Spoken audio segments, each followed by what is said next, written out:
No. We have the quorum, Chair. Thank you very much.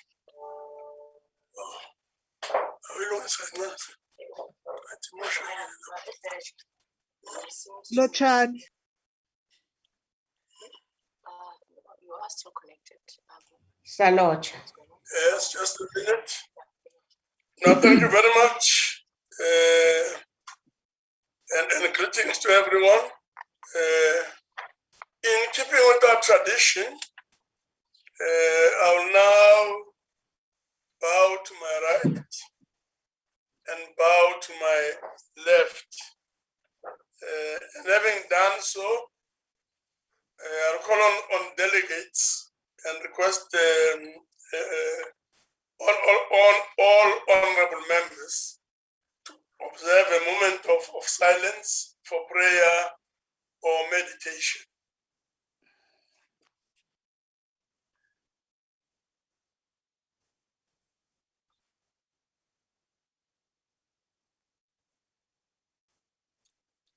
Thank you very much. Now, just to remind delegates that the rules apply and the processes are equally applicable for the virtual sitting. Before we proceed, honorable members, I would like to remind you of the following. Firstly, that the virtual sitting of the National Council of Provinces, basically that the virtual sitting constitutes the sitting of National Council of Provinces. Secondly, that delegates in the virtual sitting enjoy the same powers and privileges that apply in the sitting of the National Council of Provinces. Thirdly, that for the purpose of the quorum, all delegates in the virtual platform shall be considered to be present in the House. Fourthly, that delegates must always switch on their videos. Sixthly, that delegates should ensure that the microphones on their gadgets are muted and must always remain muted unless you have permission to speak. And that the interpretation facility is active. And lastly, that any delegate who wishes to speak must use the raise your hand function. 7 minutes. Having done all of this, I've informed honorable members and delegates that there'll be no notice of motions or motions without notice. And fifthly, that the chairperson's and that the honorable delegates, before we proceed with the policy debates, I would like to take this opportunity to welcome the Minister of Public Service and Administration, as well as the Minister and Deputy Minister of Employment and Labor to the House. I've also been informed that there will be one debate on orders 1 and 2. We therefore proceed to the first and second orders of the day, policy debate on budget vote number 11, public service and administration, and policy debate on budget vote number 7, National Schools of Government Appropriation Bill, before 2021, National Assembly, sections 77. We will now proceed to the debate itself, and I now call upon Honorable E.S. Nkunu, Minister of Public Service and Administration, to open the debate. Honorable Nkunu. Thank you very much, Honorable Chairperson. I take this opportunity to greet colleagues, Nglesi and Deputy Minister, Sindisiwe Chikunga, the Public Service and Administration, all senior executives that are here and esteemed guests, ladies and gentlemen. Honorable Chair, thank you very much for this very opportunity to present this budget vote for the portfolio. In July 2019, shortly after assuming office, we presented a budget of the DPSA and highlighted what we called key priorities at that time, and we want to reiterate those key priorities. The first one, to deal with resistant fault lines in the public service and administration, meaning all those things that are undesirable, that still characterize public service, particularly those that are a legacy of the apartheid era. We would work on PAMA, full implementation thereof. We would work very hard to stabilize public service as a whole, would fight corruption and ensure policy implementation. We identified these priorities because even then it was very clear to us that there was a need to intensify our efforts by identifying opportunities to make progress on these 5 priorities, but also more to deal with more challenges and to address them. Overall, the quality of public service in South Africa needs consistency, and it also needs sustainability. And these are very important. Well, our theme this year is towards an ethical, capable, and developmental state. And we take a critical look at this with the few minutes that we have. This flows from the President's intervention this year during SONA, where the President, among other things, said, I quote, "We remain on course to build a capable professional civil service that delivers on its mandate and is accountable to the South African people." I close quotes. South Africa's aspirations as an ethical, capable, and developmental state should be understood in the context of a nation that is yearning for better life overall. Post-liberation. This resonates well with the consolidated meaning of such as a state with capacity to intervene in the economy, sustainable development, affecting sustainable programs to address unemployment, poverty, and underdevelopment, with the attention on vulnerable groups in society. I close those quotes as the meaning of a capable and developmental state. We are convinced that all of this is attainable. There have been louder and more decisive calls for accountability, transparency, improved performance, citizenry satisfaction, and government legitimacy in South Africa. This will require a sober and a well-balanced approach, which will enable us to advance and meet the expectations placed on public service from all perspectives. On the issue of transformation first, the post-apartheid era with its public service had to be transformed from being tailor-made to suit a racist state of that time and its dark objectives, to one that would serve our newly acquired democracy and put its people first. This transformation has gone relatively well in South Africa and has achieved a lot in this regard.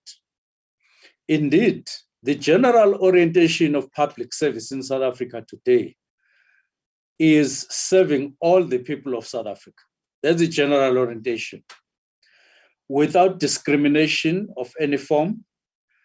But the question that confronts us over and above that is whether the public service that we have today is also ethical, and whether it has integrity, and whether it is capacitated to serve the needs and interests of a developmental state.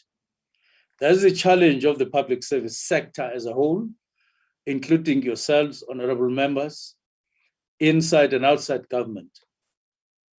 We need to be bold and open to the fact that the image of the public service today, notwithstanding this general orientation, is still tainted by a number of negative perceptions, such as low professionalism, low innovation and productivity, low level of skills and qualifications in some cases, laziness, and this is Zulu, we call this ubuvila, khoswafa kasitswana,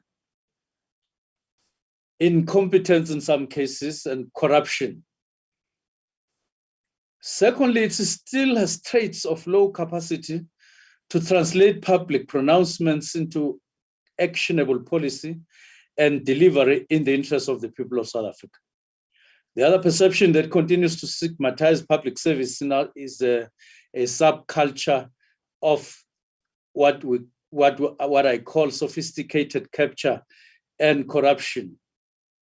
You may as well ask a question today and say that says, do all accounting officers and supply chain managers that we have, do they have resilience against rot and corruption? Is anyone guilty among them today, somewhere? That's the question that is facing us. That's the question that is facing them as well. There are interventions that we are making right now to correct all this characterization of the public service and the issues that we have raised. The first one is to achieve single public administration in the Republic, within which we will achieve single public service as a whole, or as well.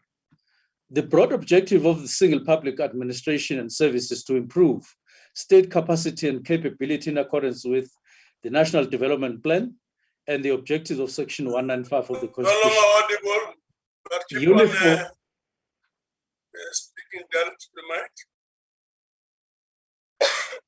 You are no longer that audible, but please proceed. Okay, sorry. And this we want to achieve across the spheres and across the arms of the state.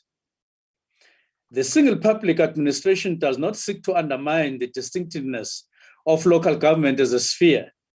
Rather, it seeks to improve the manner in which the spheres in South Africa are interrelated, and to provide for the harmonization of systems, conditions of service, and norms between the public service in the national provincial spheres on the one hand and the municipalities on the other. The creation of a single public administration seeks to correct and harmonize unnecessary fragmentation. This is what we mean by, these are the objectives of a single public administration.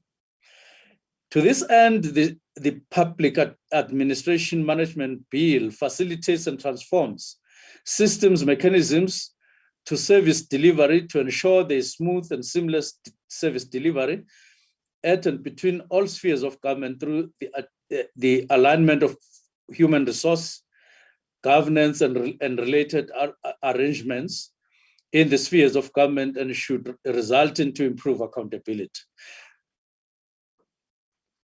The second issue that we are intervening on, or area of intervention, is the current dispensation in the public service.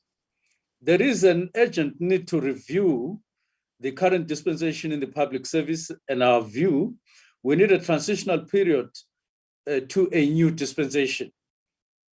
And this is what this is part of what we are discussing with organized labor.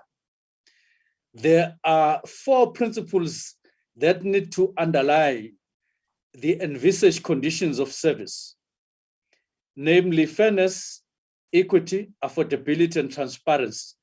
So when we begin to craft the new dispensation, it will be underlined by these 4 principles in particular. The current dispensation does not promote workable relations within the public service space. Instead, it encourages strained relations and unnecessary antagonism, particularly between government and organized labor. We welcome the idea of a summit within the public service in South Africa and are committed to it. Currently, government and organized labor in the public service are in negotiations, and we hope that parties will find one another.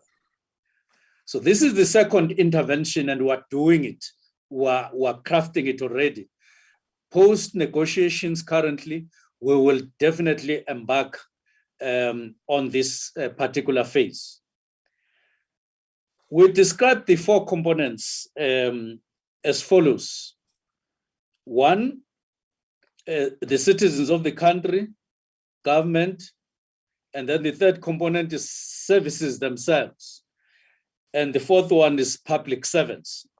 We no longer want the public service space in South Africa to be understood to refer to 2 components, government and public servants only, and exclude the service, which is the contract between government and the people of South Africa, and then to disregard the citizens of the country, that in whatever happens in this public service space must benefit equitably and in an affordable way all the 4 components in a manner that can be described. But I don't have time to go to that. Safe to say, this is important. And we will ensure that in the next phase that we're talking about, that we're envisaging, this will shift so that there's a balance, as we say. The 3rd intervention is the housing scheme. The housing scheme that we inherited when we got into public service in 2019 was far, far less than the desirable one in terms of the interests of public servants. We have currently engaged with public servants, the unions, and we have agreed that there is a need to craft a new agenda with regard to the housing scheme. The one that we have currently benefits 300,000 public servants, where it could have benefited more. Now, although it was initiated with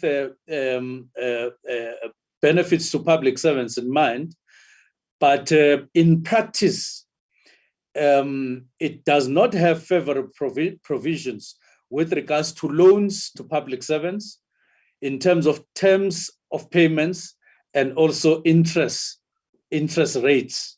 And therefore, will seek to change this in favor of public servants. It also, in relation to other stakeholders, its terms of reference in terms of other stakeholders is problematic. Now, Public Service Amendment Bill, we are processing a bill in terms of consultations at the moment to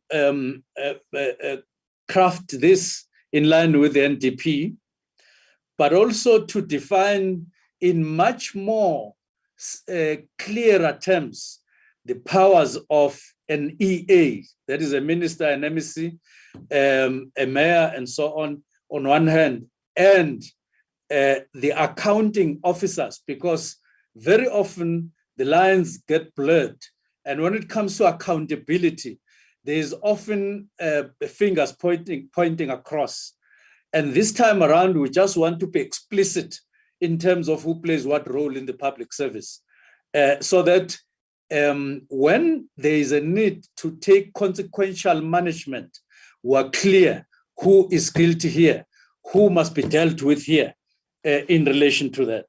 The Auditor General also has been given powers, and we are hoping that this year will mark the first year to implement the new powers, where the Auditor General is going to be able to attach a consequence to fruitless expenditure, to wasteful expenditure, irregular expenditure, unlike before.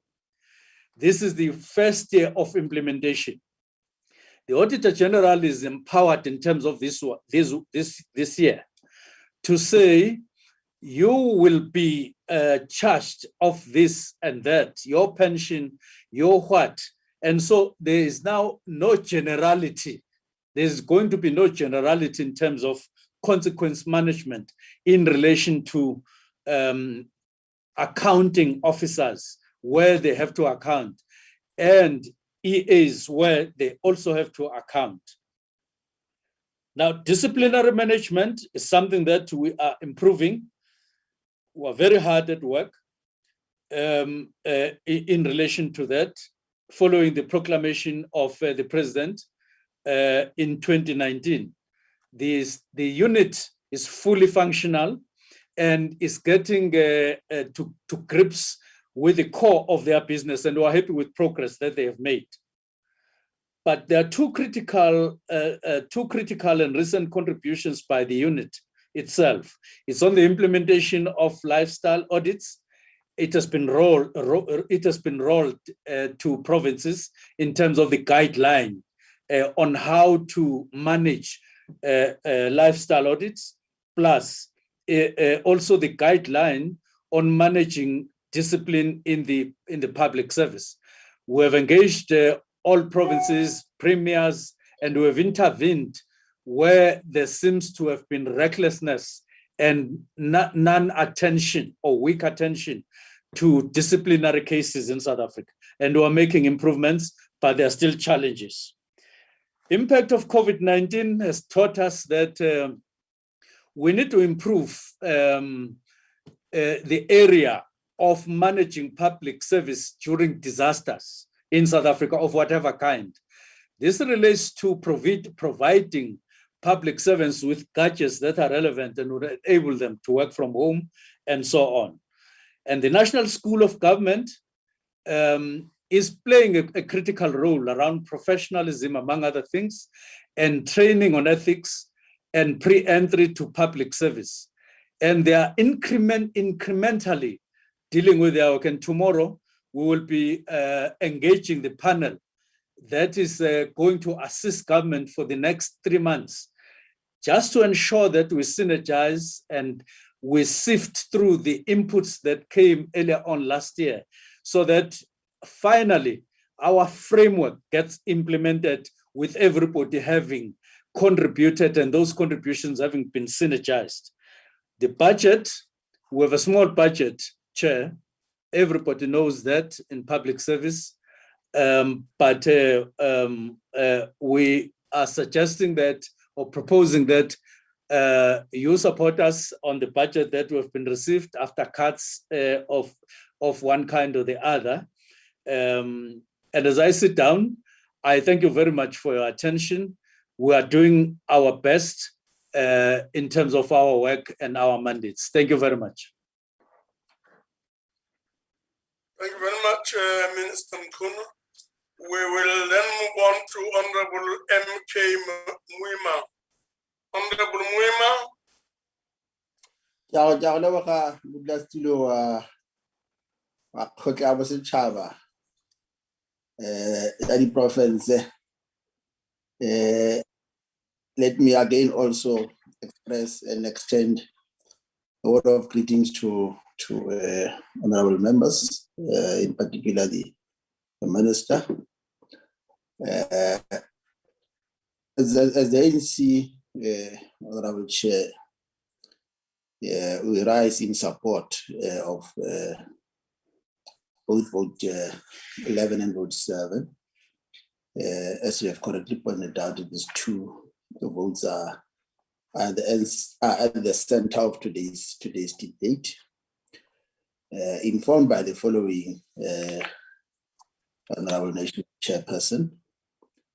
The African National Congress in 2019, the sixth democratic election, mobilized our people behind two critical areas.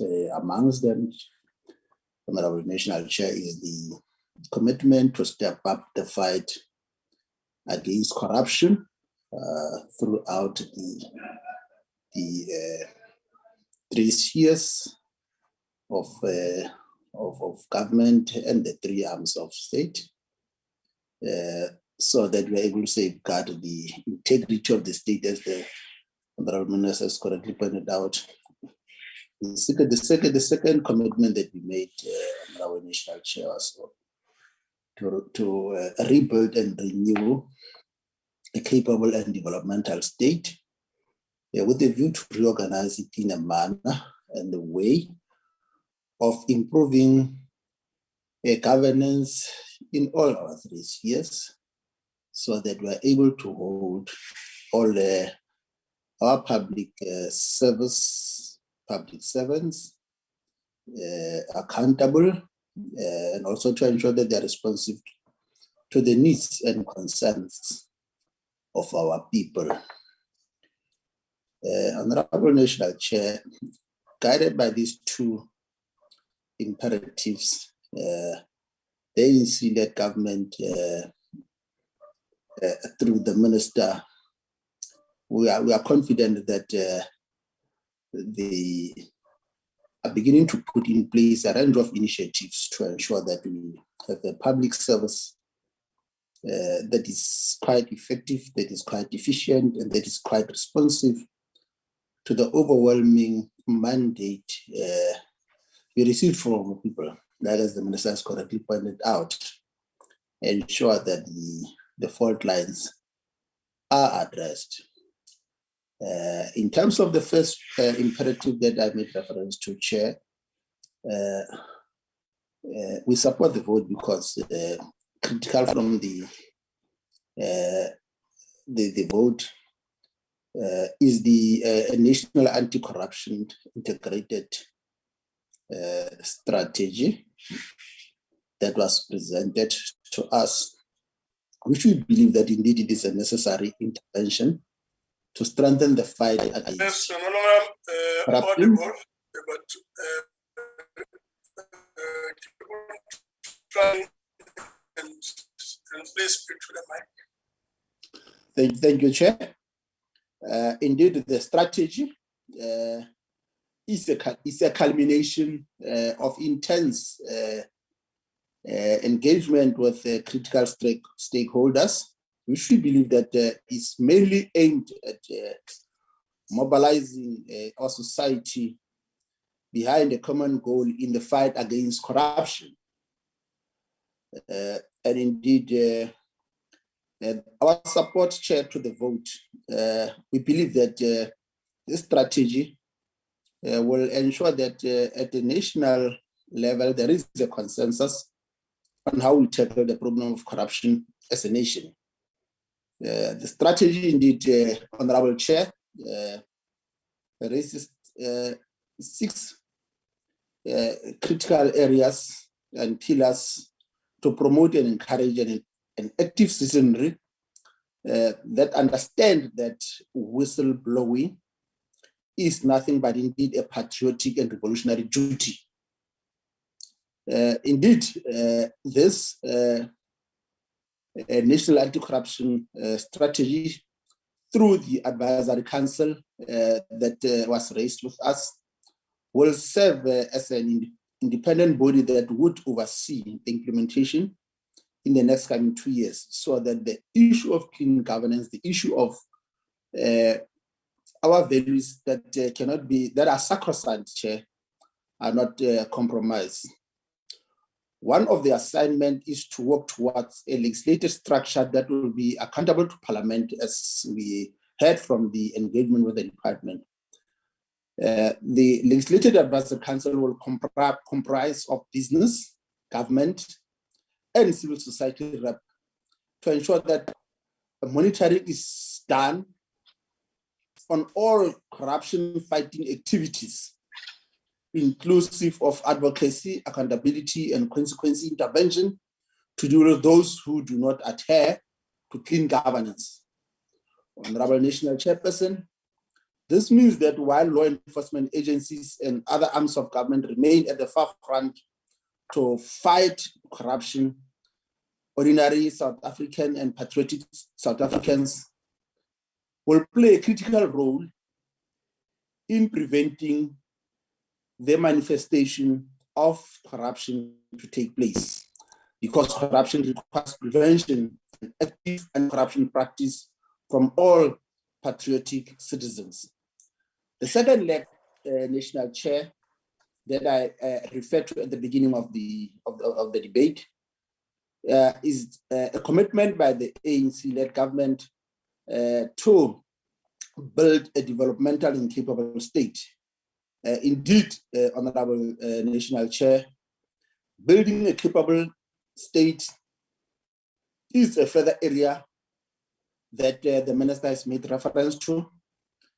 And in 2019, National Chair, the President called in all public servants to serve South Africans with diligence and to adhere to the Budgetary principles of putting the people at the center of our delivery services.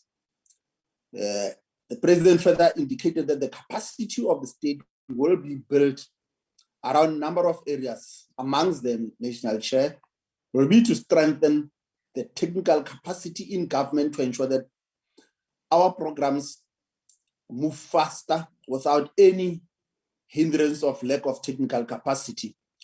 Because for us to be able to have a capable and a developmental state, it means at the center of that, we must have a professionalized public service. And indeed, our support to the vote is captured by what the Minister has also paid attention to.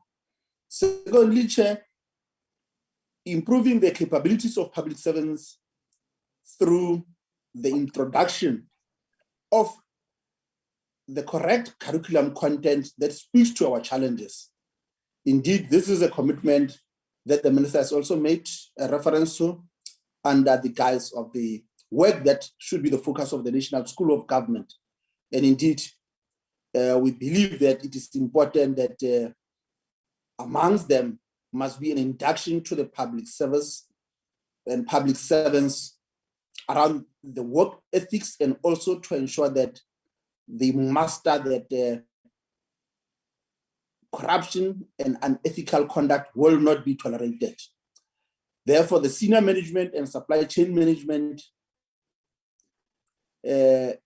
public servants must be able to appreciate that as an ANC-led government, we expect nothing else but clean governance. Over the period ahead, National Chair, we heard that the department will also be ensuring that there is uniformity in terms of norms and standards across all three spheres, across all three arms of state. I think what is quite critical is the work that is envisioned by the commitment to create a single public service.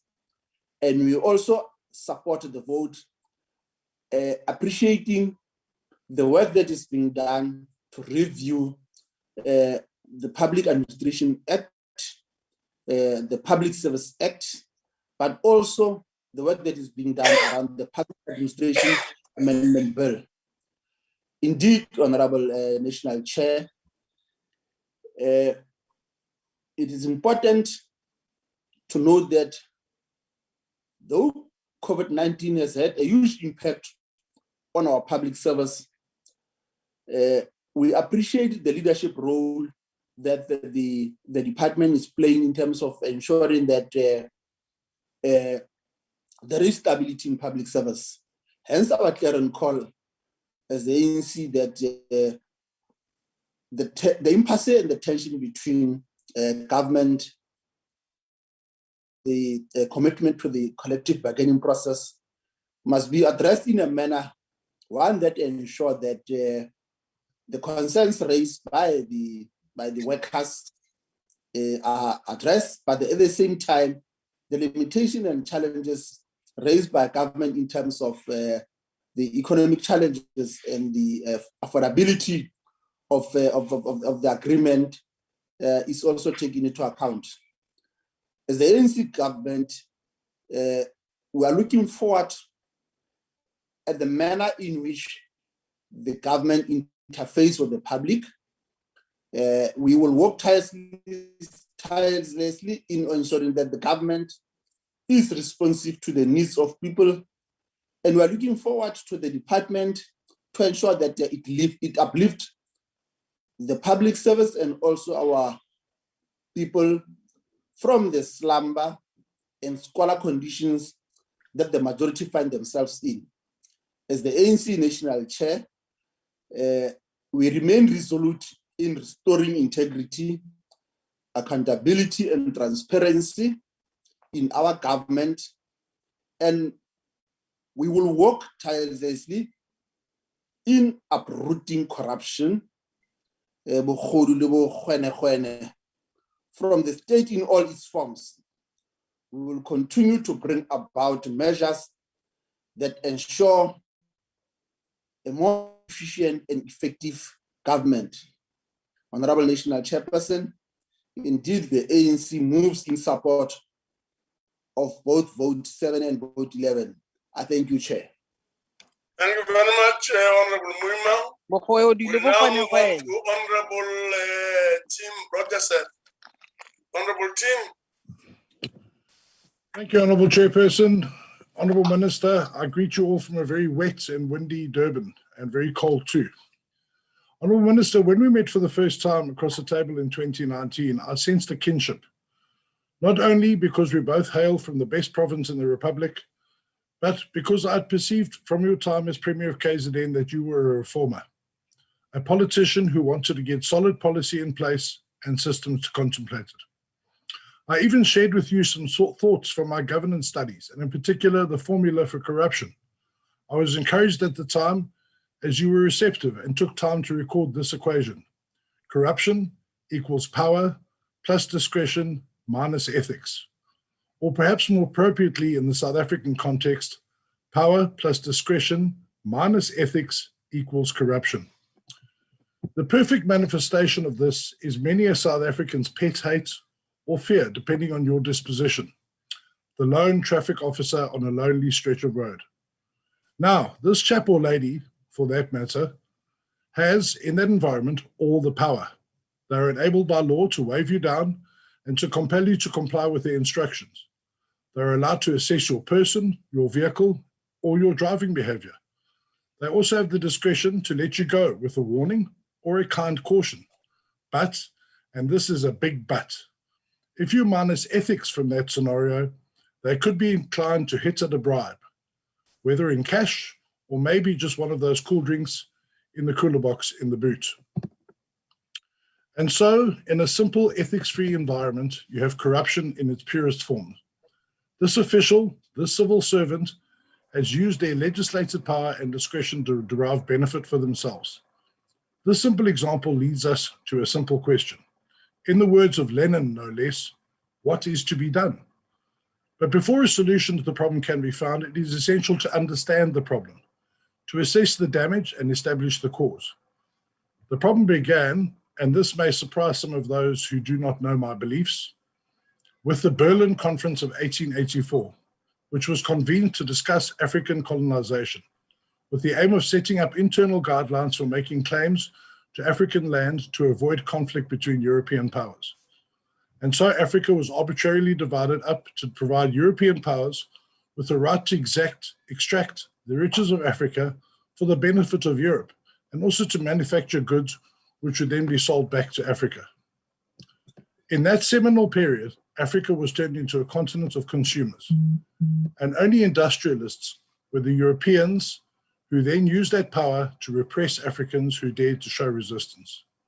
In the South African context, this travesty continued until 1994, which heralded the dawn of our democracy and the ANC taking over the governance of our republic.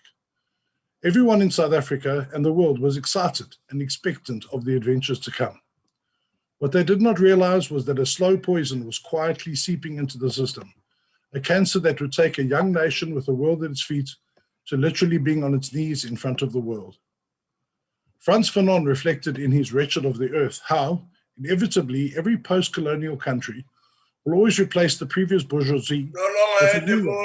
audible, Tim. Apologies, Chair. Please try and speak to the mic. It's low and so on, but it's louder. Thank you, Chair. As I said, Frantz Fanon reflected in his Wretched of the Earth book how inevitably every post-colonial country will always replace the previous bourgeoisie with a new one. He predicted that the new class, like the example above, would exploit their new power to extract benefit for themselves without actually creating anything. And so, in the desperately and completely understandable desire for transformation, the ANC began its program of cadre deployment. This policy, first formulated in 1985, placed a huge emphasis on loyalty to the party and not the state. It was as if the ANC believed that they'd earned the divine right, much like the National Party before them, to rule the country according to their ideology. The concept of governing was alien. Let's be clear, monarchies rule in the frame of ideology. Good governments govern in the frame of sensible policy. Returning to cadre deployment, as confirmed by the President of the Zondo Commission, suitably qualified individuals were overlooked as a result of the policy. Legions of South Africans were placed in government because of their credentials and sacrifice in the struggle, but many more were deployed merely out of a pledge to the ideals of the National Democratic Revolution as espoused by the ANC. Whilst rewarding comrades for their role in a just struggle is understandable, it cannot come at the expense of competence.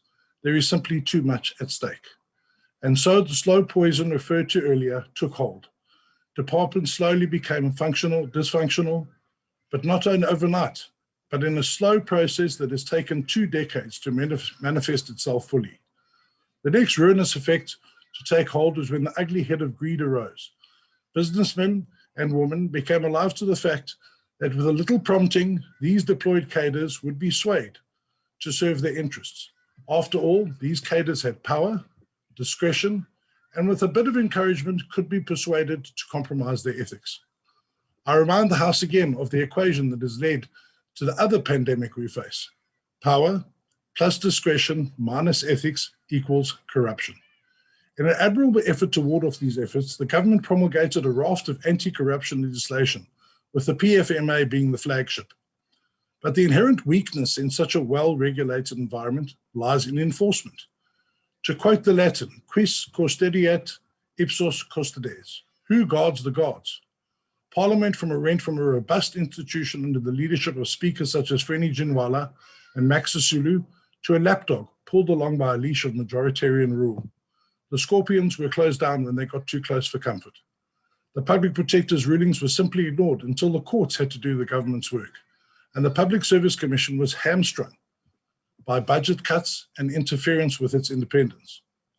And of course, any critique, any challenge to the state of affairs would be vigorously defended and rejected as counter-revolutionary and fought off at all costs. Again, I quote Frantz Fanon. Sometimes people hold a core belief that is very strong. When they are presented with evidence that works against the belief, the new evidence cannot be accepted. It would create a feeling that is extremely uncomfortable, called cognitive dissonance. And because it is important to protect the core belief, they will rationalize, ignore, and even deny anything that doesn't fit in with the core belief. Let me be clear, Honourable Chairperson. The dissonance referred to by Fanon knew no demographics or political persuasion. It is a human condition. It is often said that the true definition of intelligence is not IQ tests, it is the ability to adapt to change. There is nothing wrong at all with acknowledging the mistakes of the past and taking a new path. It is not a sign of weakness, it is indeed a sign of courage. In this environment, it was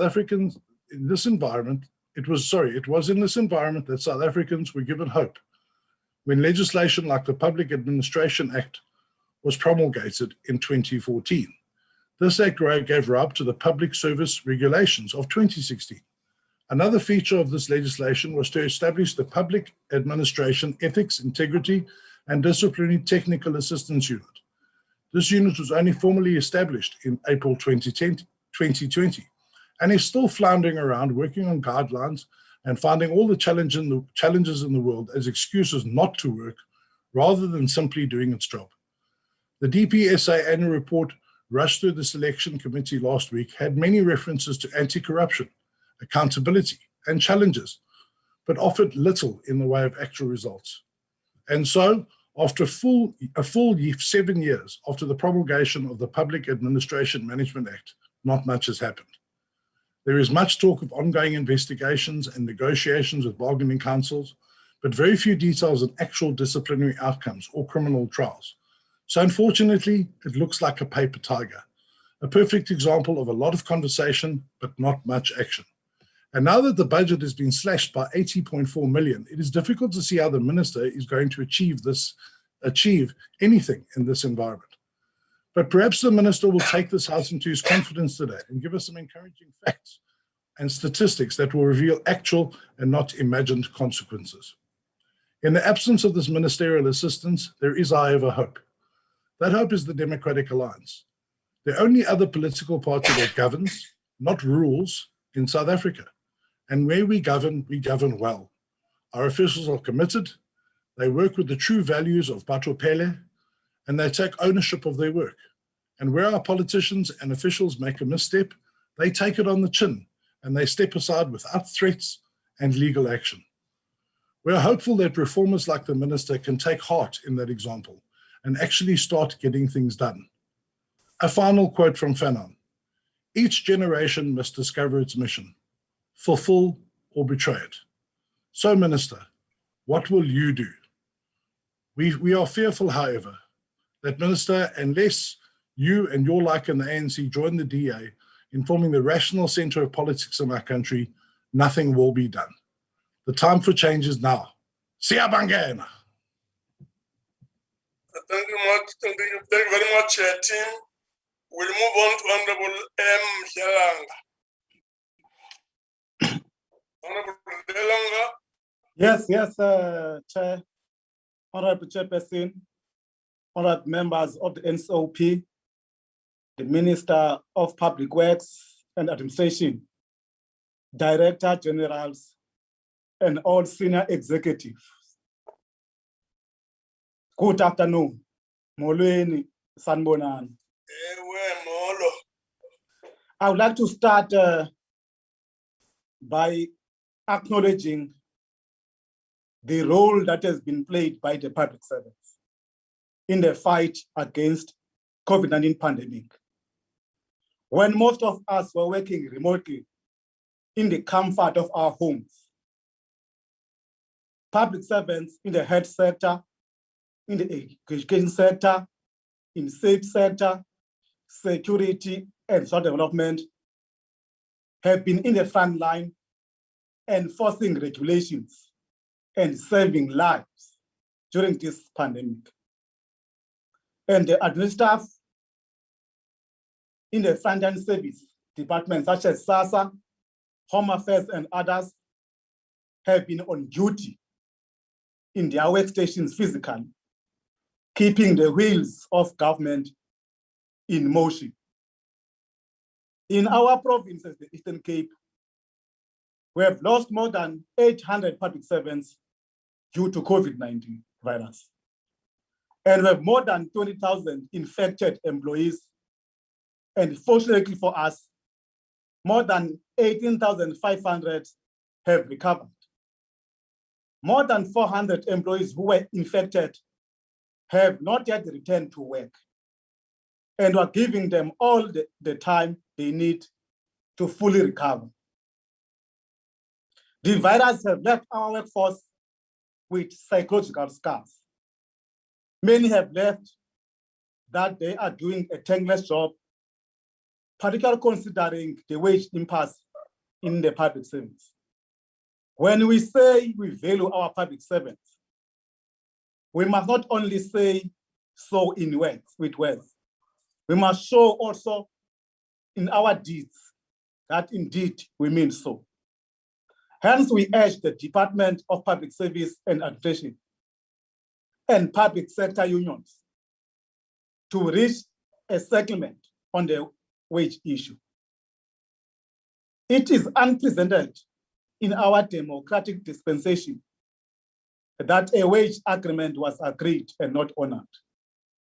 That on its own hurts the moral of the very public servants who want to serve our people with passion and humility. We are in this dilemma, Honorable Chairperson, of the wage impasse today because of the failure of the leadership in the public administration, which has led to bloated public administration. Workers don't hire themselves. They should not pay the heaviest price of mismanagement. The department should seriously consider putting a moratorium on clerical posts in the entire public administration, and only to prioritize filling vacancies in the areas of health, education, and police to arrest the runaway wage bill. Having said so, Honorable Chairperson, the budget vote that has been presented by the minister gives us a hope that challenges in our public service that have an impact on the services of our departments, that is related to our services, is giving indeed a hope. And some of these challenges relate to poor work ethic, lack of accountability, and corruption. All these characterize our public service in the eyes of the public. Allow me, Chair, to quote the former President, Thabo Mbeki, when he once raised these issues in the early years of our democratic dispensation and said, quote, "We must be impatient with those in the public service who see themselves as pen pushers and guardians of rubber stamps, thieves intent on self-enrichment, brokers who think they have a right to ignore the vision of Patupile, who come to work as late as possible, who work as little as possible, and knock off as early as possible," close quote. As public representatives and public servants, we need to realize that you are privileged few for drawing a salary from taxpayers in a country that has a high unemployment rate, a high poverty indexes, and a high level of inequality. There are many other people who yearn for the opportunities to serve that have been bestowed on. Therefore, we must not take for granted the responsibilities on our shoulders, and we must go beyond the call of duty in discharging our responsibilities. Honorable Chairperson, when we say we want to build a capable public service that will be a driving force behind building the South Africa we all want, we mean the best human capital of our country is our best option to turn the situation of our underdevelopment around. Hence, we insist that we must change the culture of service in our public administration. There must be a concerted effort to conscientize public servants and public representatives alike to understand what we are employed, that we are employed to serve our people. We are the servants of the people. We are not doing favor for anyone, Honorable Chair. When a premier, when a mayor, when an MEC, when a councillor, when an HOD and municipal manager does not answer public complaints brought to his or her attention, that is not Patupile. Asikwazi ukudikwa zingxaki zabantu bakuthi. If we were to get tired of our people's complaints, we are in a wrong place. The public service is not for us. At all times, we must be preoccupied by serving our people. Therefore, we expect our public servants and public representatives to serve with diligence and humility, at all material times. We welcome, Honorable Chair, the initiative to establish the National School of Government because it will serve to instill the values of selflessness and servant leadership in our public servants. It should be compulsory for all people occupying leadership positions in all three spheres of government to attend the courses that are offered in the National School of Government. Because common sense leadership has no future in a rapidly changing world.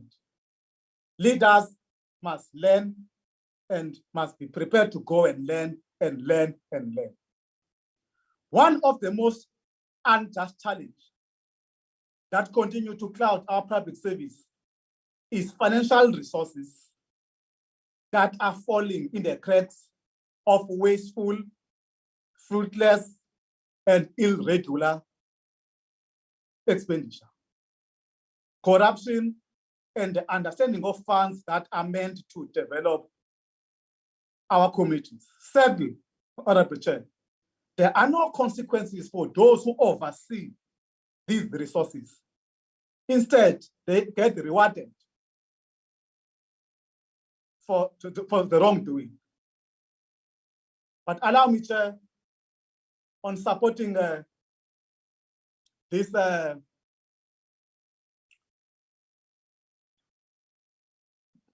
budget vote, to quote Mahatma Gandhi when he said, I opened the quote, the best way to find yourself is to lose yourself in the service of others, close quote. This is an attitude that our public servants and as public representatives must guide us on building the South Africa we all want moving forward. With those few words, Honorable Chair, we support the adoption of budget vote of the Department of Public Service and Administration. Thank you, Nkosi Diabule.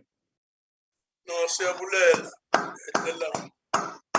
We will then continue to the next speaker, Honorable Zandamela. Honorable Zandamela.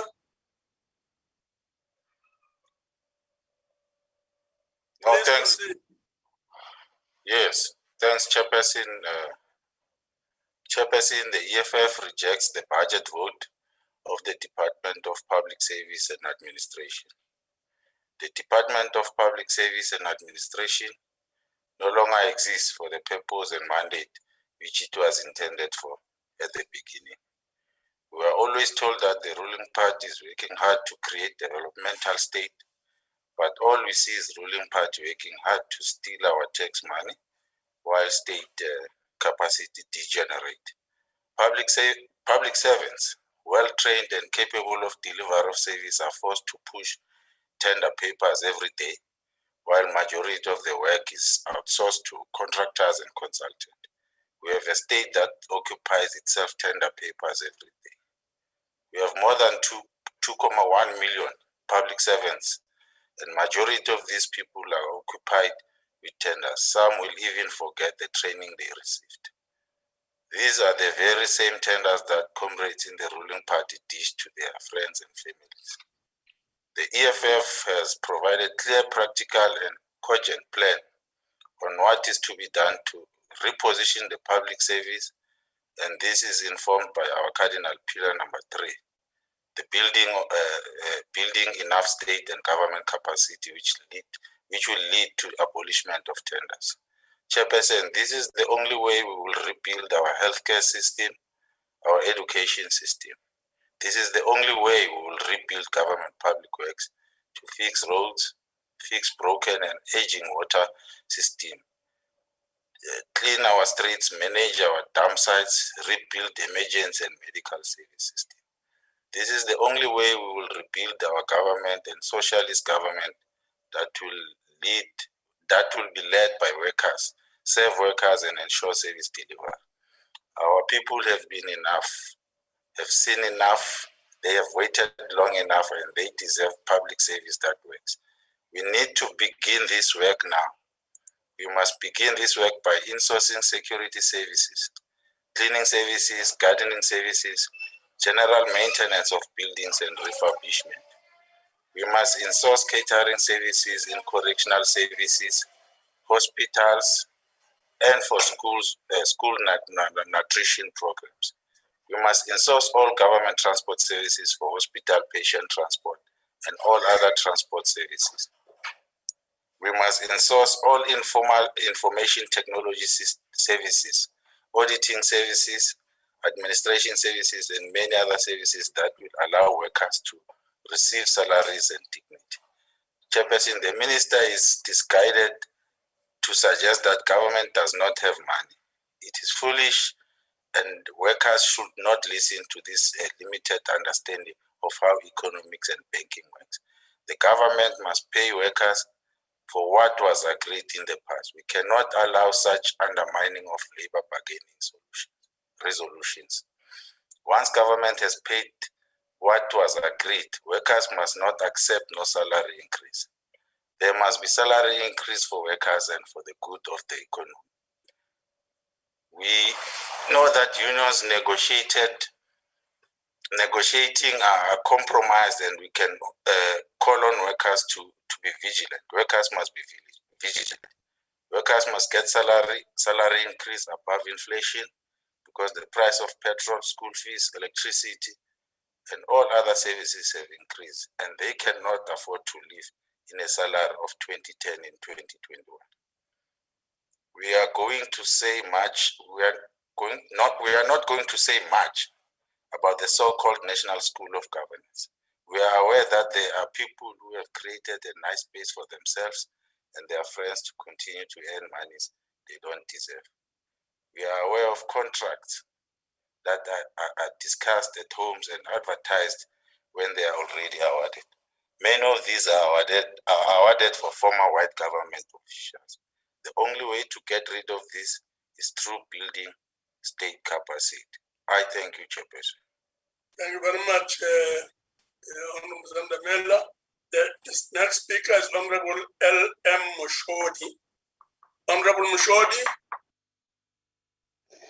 Thank you very much, Honorable Chairperson. Chairperson, can we allow me to vote without the video because of the network problems? Honorable Chairperson, Honorable Minister and Deputy Minister, Honorable Members. The National Development Plan envisions the building of capacity development state with capable institution and capacity to provide relevant and responsive intervention for the benefit of South African citizens. This suggests that the future requires a state that is capable of playing a developmental and transformative role with skilled public servants who are committed to the public good and who are capable of delivering consistently high quality service to all South Africans. As the ANC, we believe that building a capable developmental state contributes to the social transformation agenda that seeks to create a better life for all.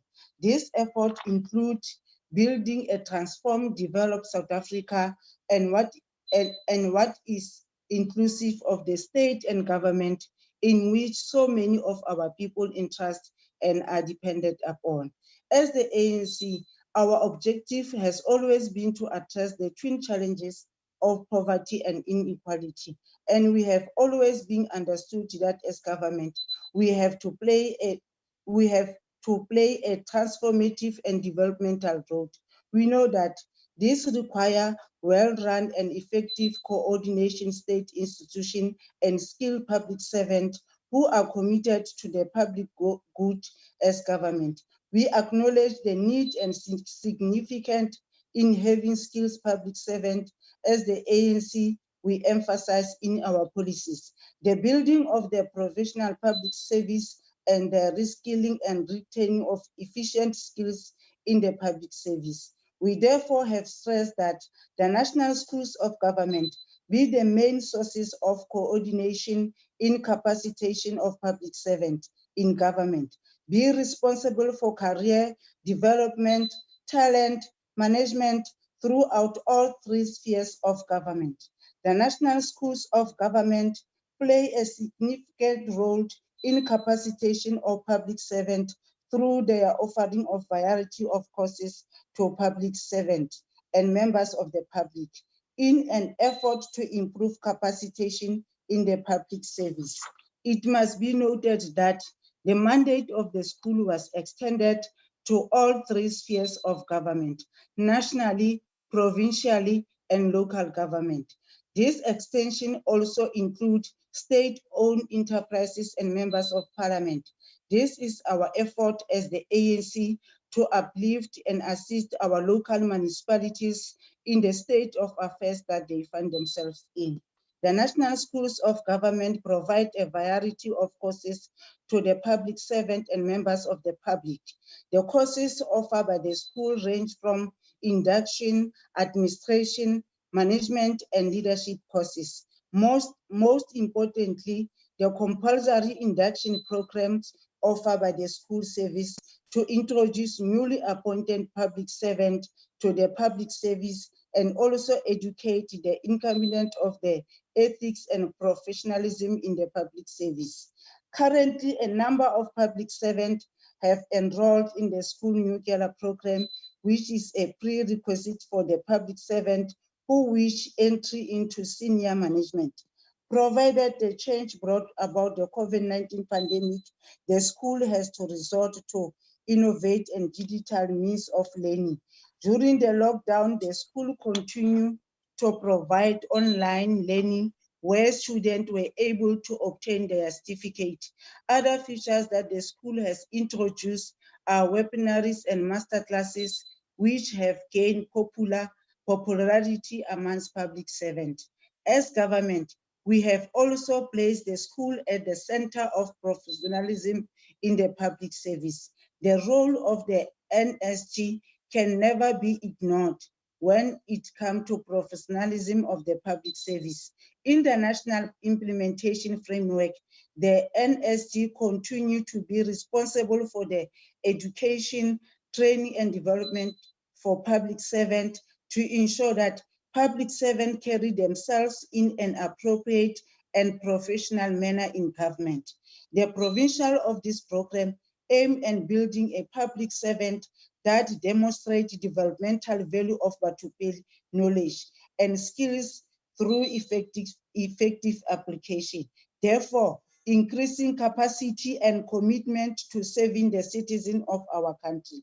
We are building a capable and professional public service that deliver on its mandate and in accountability. In our manifesto, we made promises to amend relevant legislation and policies to increase accountability. We are in the process of amending the Public Administration, the Management Act, and the Public Service Administration Act. This amendment includes areas that have post-implementation challenge and the removal of the injustifiable disparities across government, including in the public entities. The Public Service Commission play a critical role in championing and monitoring the norms and standards to ensure that only competent and suitable experienced individuals are appointed to senior positions. However, the mandate of the Commission has now expanded to include local government and public entities. These are in effect to improve state accountability and to see to the provision of norm and standard in the entire public service. The professionalism in the public service, as well as the Public Service Commission, will closely monitor and ensure that qualified individuals with the relevant experience are appointed in the public service. We have extended accountability to the executive.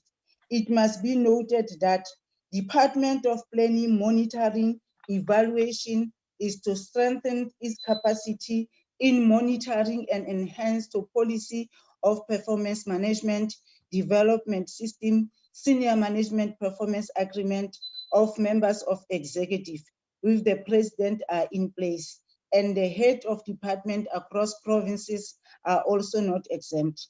This will increase accountability through the evaluation of performance of the executive and hold them into account for non-performance. We are adamant in building a public servant that are professional and capable with increased capacity and invest in the NDP.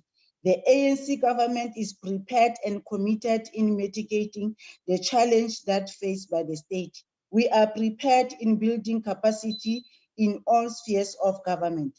Through the National Schools of Government, we are building capacity and strengthening the norms and standards through the Public Service Commission. We will overcome our weakness and strengthen our institution, particularly where there is a poor performance and where our CEO are not meeting their responsibilities. We remain resolute in our goal set out in the NDP of developmental state for the state provide the institution and infrastructure that able the society to operate critically. Intervention are required in building a capable state, and the ANC government is bringing about new intervention and achieving the goals set out in the NDP. The ANC move in support of the budget. Thank you very much, Madam Mushodi. The next speaker is going to be Honorable Ngwezi. Honorable Ngwezi. Ngiyakhuleka Nyambosa kuwena nakungqongqoshe uMacingwane nongqongqoshe uNxesi abakhona lapha. Abahlonishwa bonke. Ngikhuleke kakhulukazi nakwisilo engonyama amaZulu kuMisizulu kaZwelithini Zulu kaBhusho Bukhali. In recent times, the National School of Government has emerged as a potential platform to provide training for the improvement of the public service in South Africa. This is owed to the fact that it derives its mandate from public service legislation, which regulates public service administration and which seeks to improve the quality of services rendered by the government to the people of this country. Notwithstanding the intentions for this establishment, the fruits of the National School of Government are yet to be seen by the people of South Africa.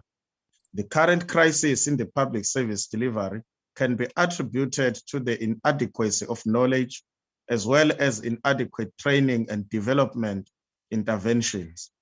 As such, there is a gap to improve performance and service in the public sector.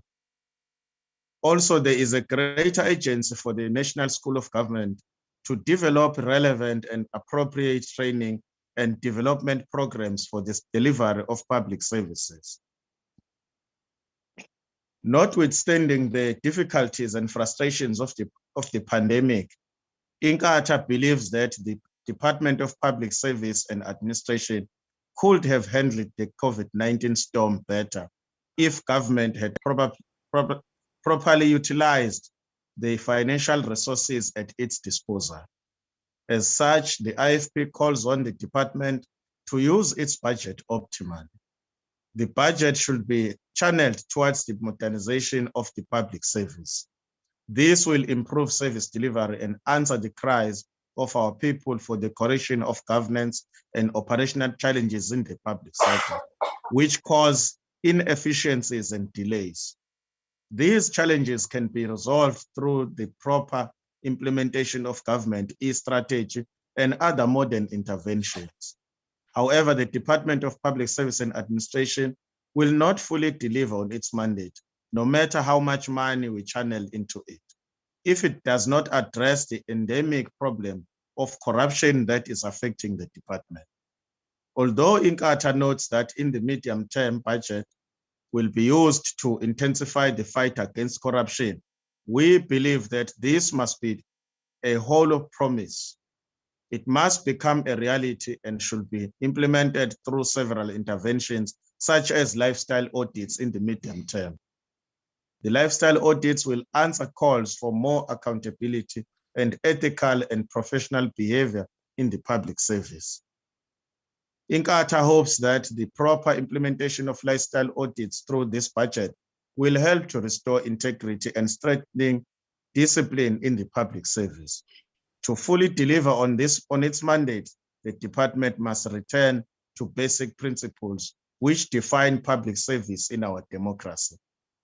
It must do so by putting the people first, increasing openness and transparency, and providing better information to those who need it. The department must also consider the need to instill the principles of corporate culture, professionalism in the public service by implementing appropriate checks and balances in the service delivery. With that being said, INCATA rejects both Budget 11 and Vote 7. Thank you. Thank you very much, Ngwezi. The next speaker is going to be MAP DeBrain. Thank you, Chairperson. The Department of Public Service and Administration's main function should be to ensure effective service delivery and basic services. But unfortunately, this is in no sense of the word the case. State departments are underperforming and the citizens of the country are the ones suffering while the wage bill goes through the roof. Officials are appointed with huge salaries and in many cases not qualified for the positions they are appointed in. Government departments are top heavy with directors and deputy directors and officials in assistant positions being appointed on AD salary levels. And while they earn these massive salaries, everything goes to waste under the administration. And poor management examples set in departments filter down to lower levels of government, where lately there have been more service delivery shutdown protests than Eskom has electricity blackouts, and that is saying a lot. Kaderontplooiing het veroorsaak dat die land in gronde gaan, omdat vriende en familie en meisies, soos in die geval van die openbare dienskommissie, in posisies aangestel word waarvoor hulle nie gekwalifiseerd is nie, en nie 'n benul het van wat hulle doen nie.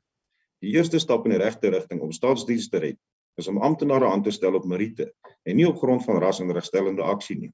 Sodoende sal daar weerkundigheid in die staatsdiens wees, en sal ons kan bou aan 'n werkbare land en regering. Strenger dissiplinêre prosedures moet in plek gestel word, en elke staatsamptenaar moet verantwoordelik gehou word vir sy dade. Gevolge bestuur ontbreek in die staatsdiens en moet dringend behoorlik geïmplementeer word. Prestasie-evaluasies moet gereeld plaasvind en die persone wat nie voldoen aan die vereistes van sy pos moet onmiddellik vervang word. Eers dan sal daar weer 'n funksionerende staatsdiens wees. In hierdie stadium is daar bitter min om oor opgewonde te wees in ons staatsdiens. Dienslewering by staatsdepartemente bestaan nie en die belastingbetaler het geen hoop om enige probleem of kwessie op te los by hierdie departemente nie. The culture of excellence in public service is at this stage only a pipe dream. Die publiek het sy vertroue in die staat verloor en met goeie rede as ons kyk na die hoeveelheid korrupsie, wanadministrasie, sowel as die afwesigheid van dienste. Constitutional values and principles on all levels of public administration are not negotiable and should be present, promoted and maintained. This is a fact. But does it happen in the public service? Or is the government treating the Constitution of South Africa as a mere guideline on which the preambles and introduction of reports and legislation can be based only to be forgotten the moment it comes to implementation and the practice thereof? Honourable Minister, in your speech you said, government's main currency is legitimacy, honesty, trust, accountability, and delivery on undertakings. I am sure everyone in South Africa will agree that this is unfortunately not currently the case. Year after year, we listen to the same promises to better the legitimacy, honesty, trust, and accountability of public services and government. But sadly, after 26 years, it is still just empty promises with no results. Thank you, Chair.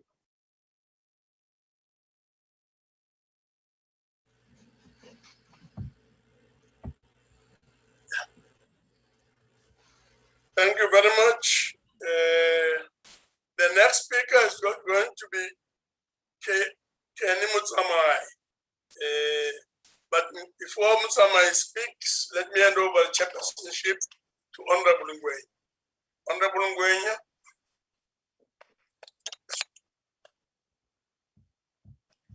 Thanks, Chair. I'm in. Honorable Mutsamai. Thanks, Chair. I would like to speak without my video due to the problem of network. Okay, Kuba.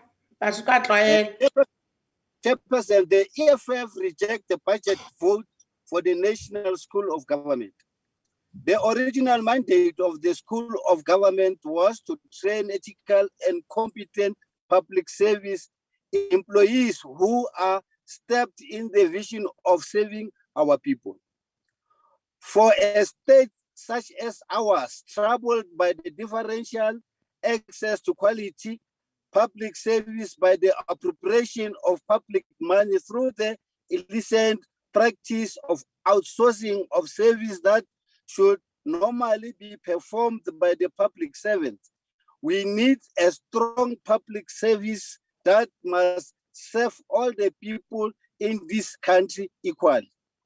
The deliberate weakening of the public service, the systematical distractions of the capacity of the state to provide service, and the early failed attempt by the Minister of Finance to dramatically reduce the public service will be vehemently opposed by the EFF.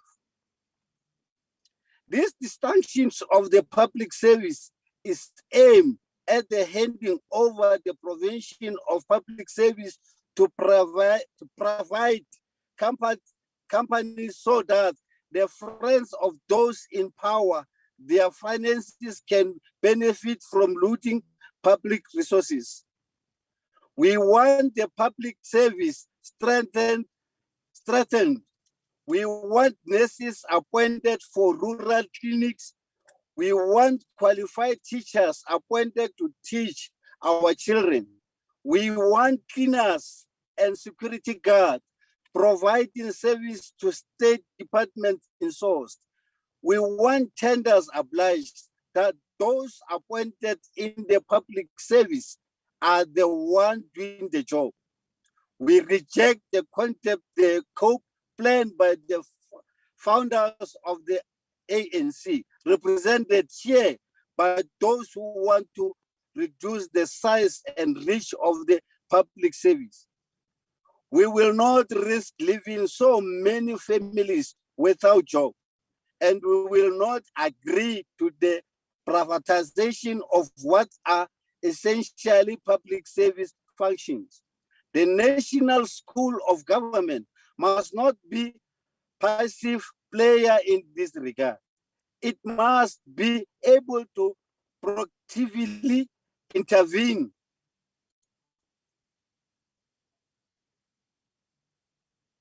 We, Chairperson, we don't need to have a situation where the most basic of service are outsourced.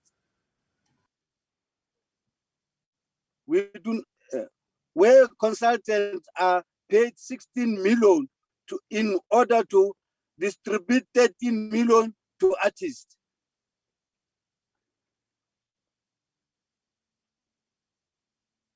We do not need to have a situation where the most basic services are outsourced, making our tender state enriched. Looters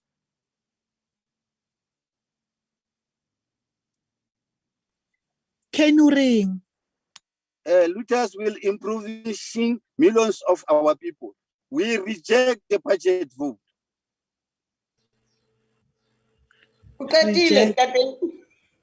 Yes.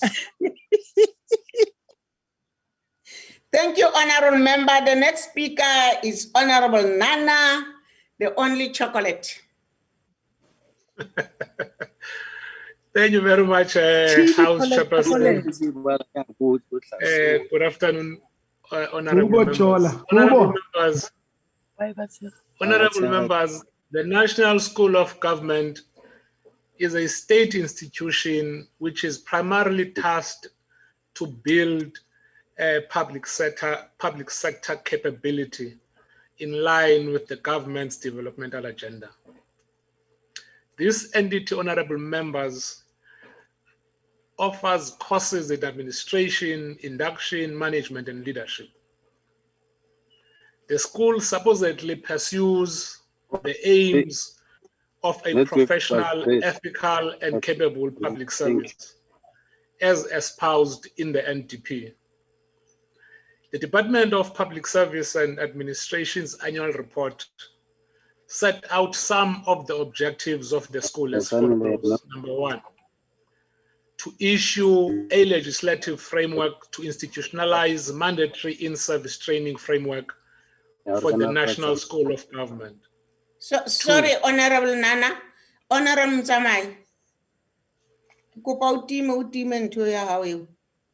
Thanks. Sure, that. Can I start all over again? You can continue, Bob. The Department of Public Service and Administration's annual report sets out some of the objectives of the school as follows. Number one, to issue a legislative framework to institutionalize mandatory in-service training framework by the National School of Government. Two, to incorporate the professional ethics into the National School of Government's induction program.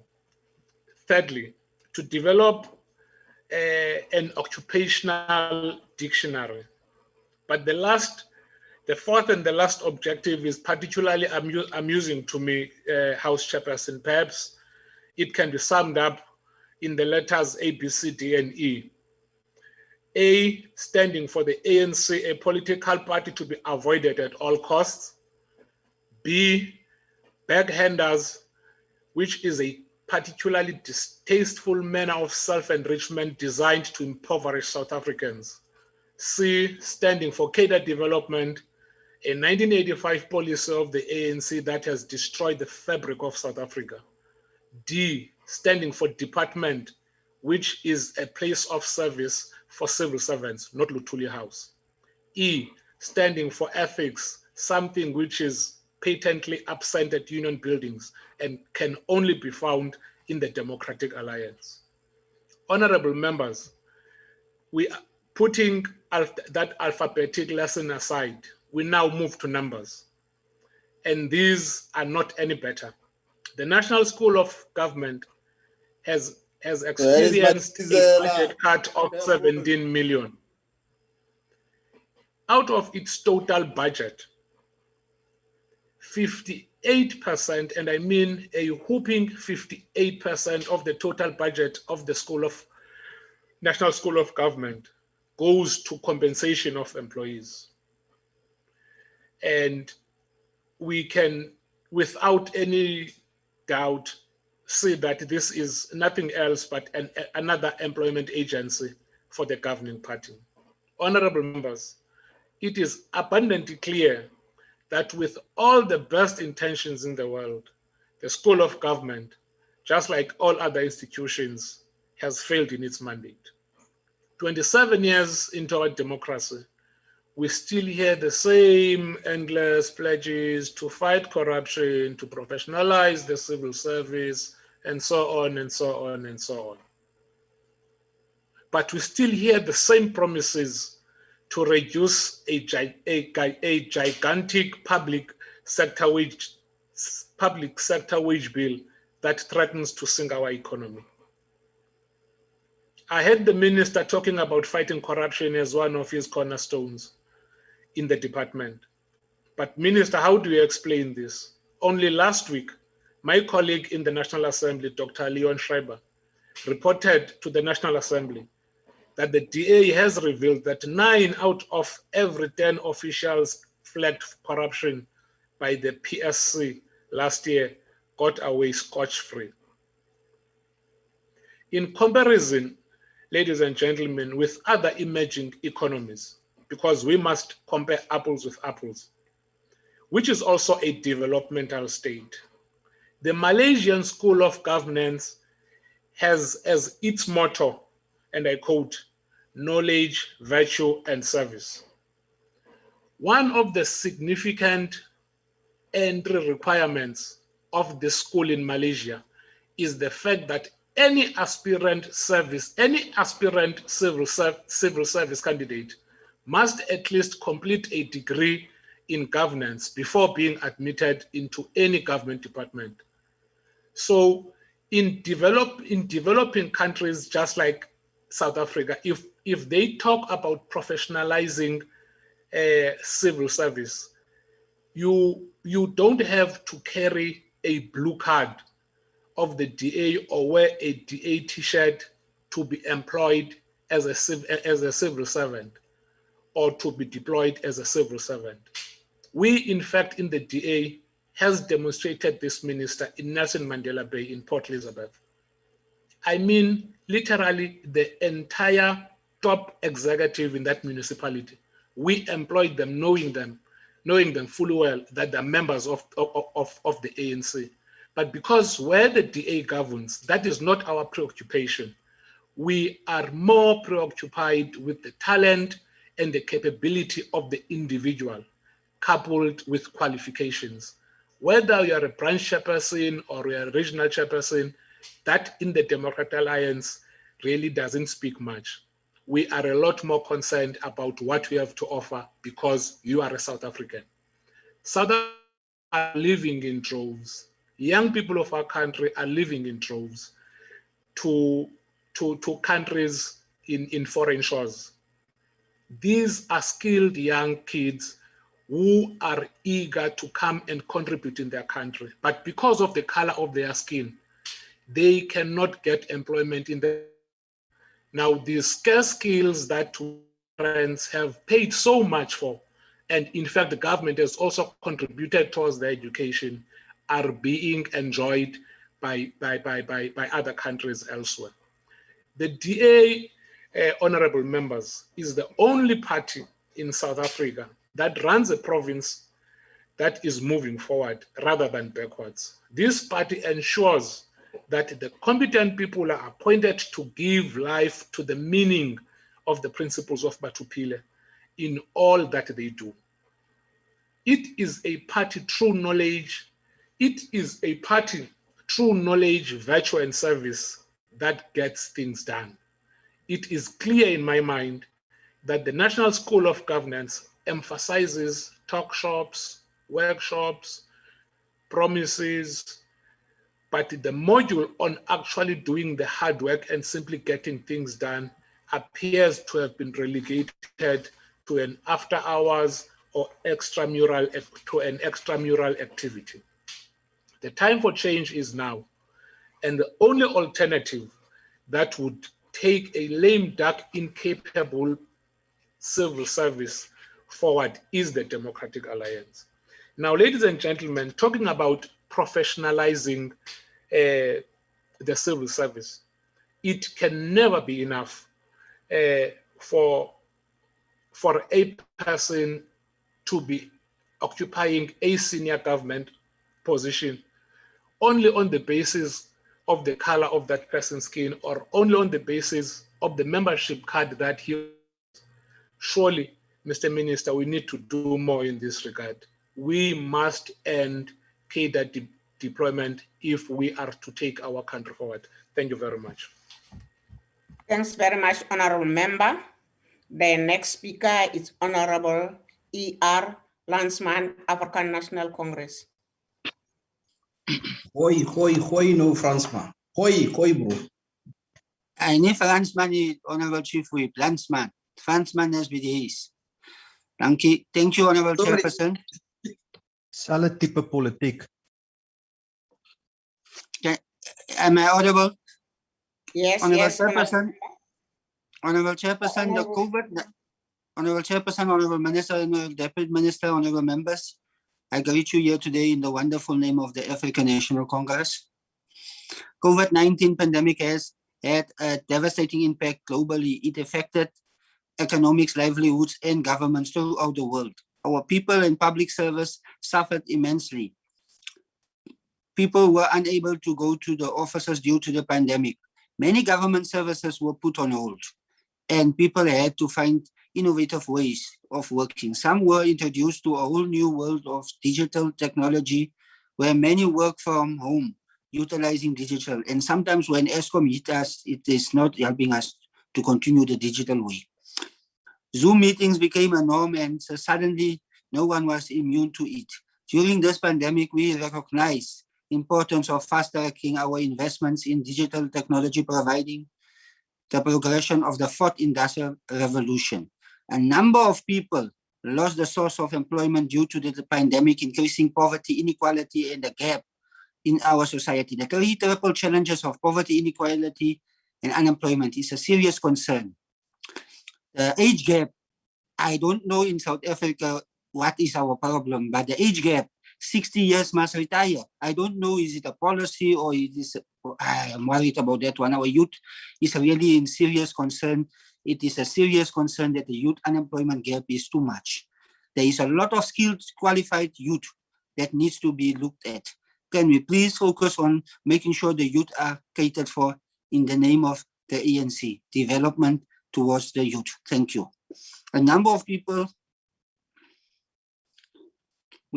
sustainable precautionary measures were in place to ensure safety of all South African. Tax relief were provided to businesses to keep them afloat. Grants and relief packages were received from government to businesses to help them keep afloat. Public services showcased the capability of state. Although hospitals were overcrowded during the peak, not just in South Africa, but everywhere, frontline workers embrace the spirit of Ubuntu and embodies the values of Batu Pili principles. Thank you to all frontline workers that have pushed through the difficult times in making sure that a better life for all is received at the service line. Honorable Term, thank you for appreciating the good work done. It's an honorable term from the DA. Thank you for always appreciating the good work done by our minister, for pushing a better life for all. I acknowledge your honest opinion and your good respect of when someone does good as a person deployed by the ENC. The minister is a deployed cadre of the ENC and is doing a very good job. Thank you, Honorable Term, for your acknowledgement on behalf of the DA. Thank you. The country was highly affected by this pandemic. The most devastating impact on the public service was 2020 supplementary budget, whereby a majority of government departments received budget cuts, which impacted negatively in the mandate of various departments, as well as the provision of many government programs and activities. The impact of government programs affected the departments in performance, whereby government had to halt or postpone certain programs due to COVID-19 pandemic. This was all over the world. It's not just a South Africa COVID.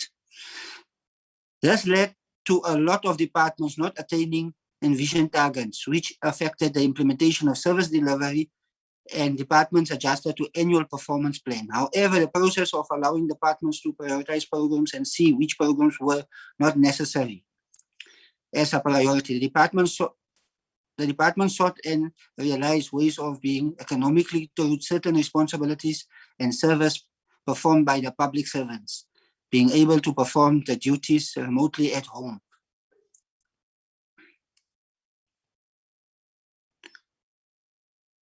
It is worth noting that the department is currently underway in develop a policy that will allow public servants to work remotely using the fourth industrial revolution as a guideline.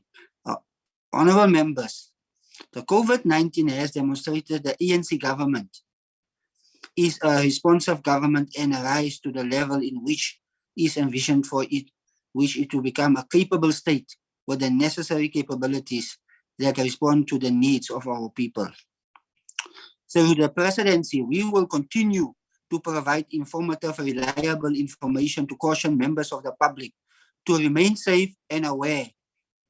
The latest of the public to remain safe and aware, the latest COVID-19 developments in the country, even through the most difficult time. The ANC government has shown resilient in fighting this pandemic and in putting the safety of South Africans first. Now that we have moved to alert level 2, we urge all South Africans to keep safe, sanitize, wash their hands, wear a mask, keep a safe distance so that we can keep each other safe. Honorable Minister, please continue doing your wonderful, good job. Continue fighting the fight for a better life for all. continue fighting and pushing back the front drivers of poverty, continue your relationship with the workers. We as the ANC moves in support of this vote. I thank you. Thanks very much, Honorable Member.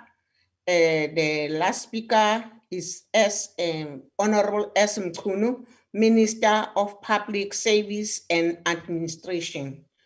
Over to you, Honorable Minister. Thank you very much, Honorable Chair Amgwenya. We appreciate your guidance. Firstly, I would want to say that our job in the public service as a ministry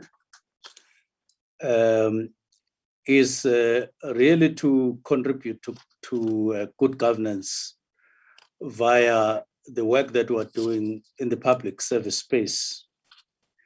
We really are focused on governance and what our department has to do in terms of its mandate as per constitution and the legislative framework.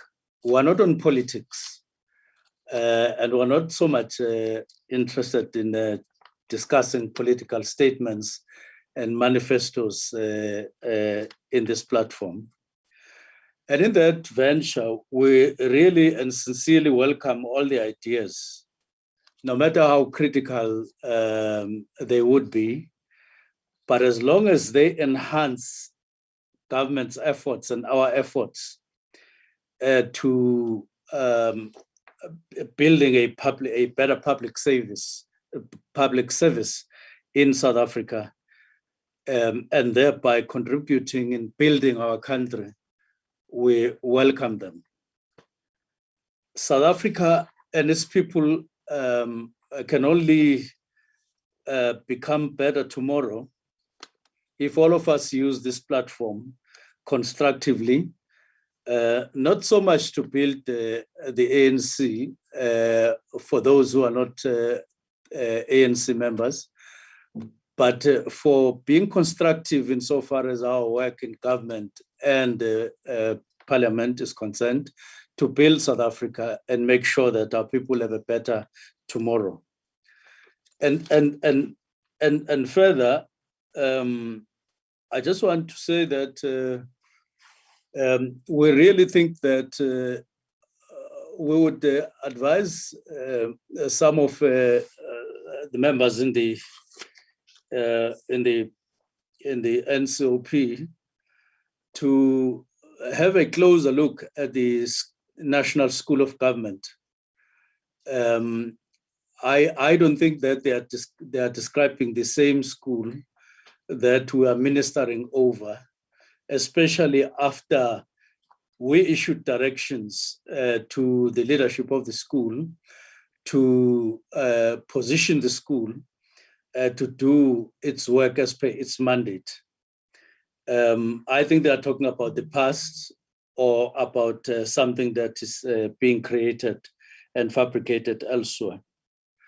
There, the business, the core business, is really an effort to make sure that all the public servants at entry level and those that are already in are offered courses that would assist them in terms of their capacity to and their skill to do their work. We compare ourselves and take notes from other schools of government elsewhere and even partner with them. And we believe that we are making progress in that regard. I would want to challenge the honorable members from the DA in particular to be honest and actually be clean insofar as the cadre deployment policy is concerned, which is overseen by the Federal Executive Council.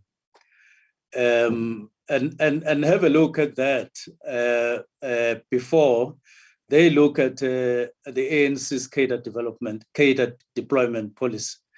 They should look at theirs It's baffling when members talk as if it doesn't exist, when not only does it exist, it is being practiced by them and they know it, as far as the mayors are concerned and all other people. And there are minutes to that regard, in that regard. But overall, Chair, we welcome the ideas. To the honorable member, Tim, I was hoping that he would actually endorse the fact that the unit that he passionately has been talking about addressing us a year or two ago, it now exists and is doing their work. Hence, he's no longer saying, we've been talking about it, but it doesn't exist. Now that it exists, he shifts his goalposts and he says they are issuing guidelines. And when it has completed the guidelines, I'm wondering what he will say. I think we need to come back and be realistic. There is time to do campaigning, but at some point when we are in this room, we should just focus on building our country as people who are in government and in the legislature. But overall, Chair, we thank you very much and the contribution by the members, and we'll keep on working very hard until we meet again. Thank you very much. Thank you, Minister. Amanda, good work. Thanks very much, Minister. Other honorable members. Honorable members, I'll continue with our debate. I shall now proceed to the third order of the day, policy debate on budget vote number 31, Employment and Labor Appropriation Bill B4 2021, National Assembly Section 77. Honorable members, I will now call upon Honorable Ngesi, Minister of Employment and Labor, to open the debate. Honorable Ngesi.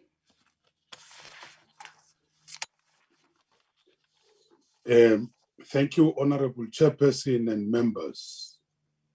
The Minister of DPSA, the Deputy Ministers of DPSA and Employment and Labor, the DG, the senior management of the department and its entities, the members of the media, and ladies and gentlemen.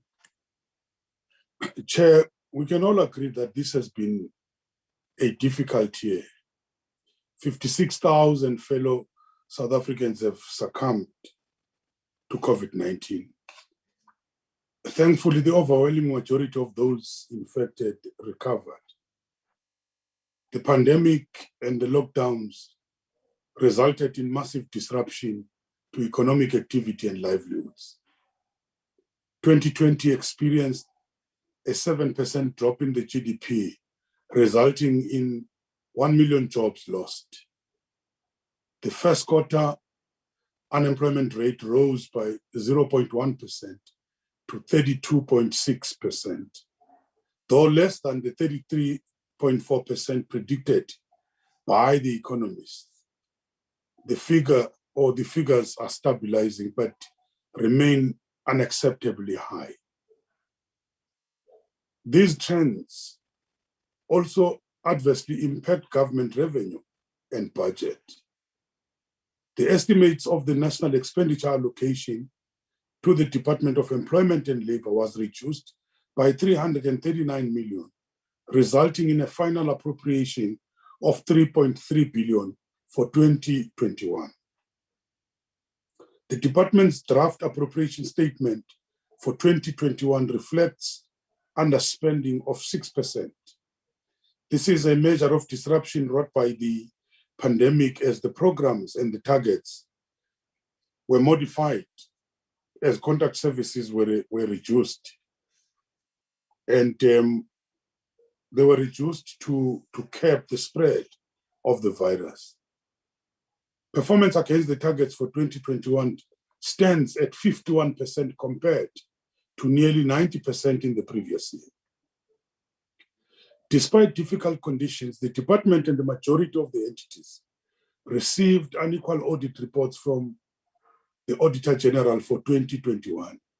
There are, however, challenges around the compensation fund, which received a disclaimer. We are committed to continued improvement of governance and organizational review of the two funds to move towards a clean audit. I've met with the Office of the AG, which is providing guidance in addressing the problems at the compensation fund and unemployment insurance fund. For 2021-22, an appropriation of 3.5 billion was awarded to the department, representing a reduction of 351 million in the baseline tabled in 2020. The major reductions made by the department are the 213 million from the compensation of employees and 8.5 million on the goods and services. In addition, budgets across the entities were reduced by 102 million. So that's the context of the current budget vote. We focus, or my focus, will be on the department's response to the pandemic and the development around the core mandates of employment and decent work. On the COVID-19, our response, the occupational health and safety, the OHS inspectors helped to craft the COVID-19 OHS directions. To enforce compliance, over 31,000 inspections were conducted for the period from April 1 to 2020 to the 31st March 2021. The department appointed an additional 500 OHS inspectors, a welcome addition in the battle against the COVID-19, making possible a fourfold increase in the number of the inspection planned for 2021-22. The target is to conduct over 96,000 OHS inspections this year. The COVID-19 TERS benefits started paying out from April 2020. As at the 31st March 2021, payments were made to 267,000 employers and to 5.4 million individual employees at the cost of 58.7 billion, providing support to laid-off workers, their families, and communities across the country. Honorable members, it's an open secret that COVID-19 has laid bare, amongst others, the inadequate capacity of the state in so many fronts. For instance, the payment of COVID-19 temporal employer-employee by the UIF could not be insulated from that. Having stated that, we were grateful to the Office of the AG for their assistance in analyzing systemic weaknesses requiring strengthened controls, and to the SIU for investigating possible fraud and corruption.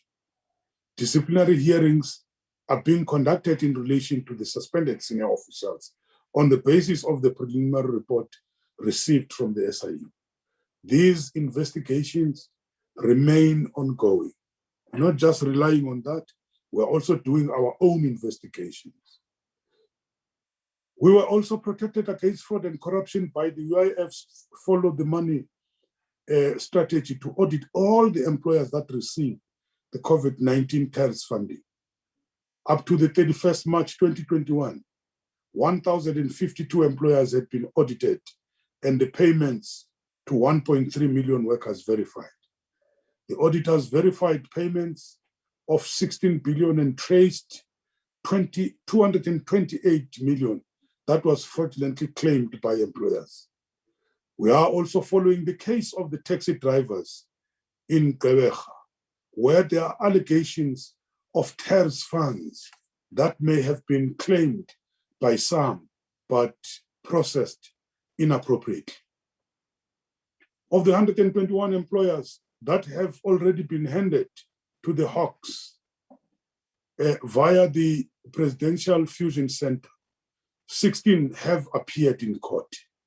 The compensation fund and the licensed mutual assurance companies have paid for medical treatment and replacement of lost income for 12,500 claims over the last 12 months.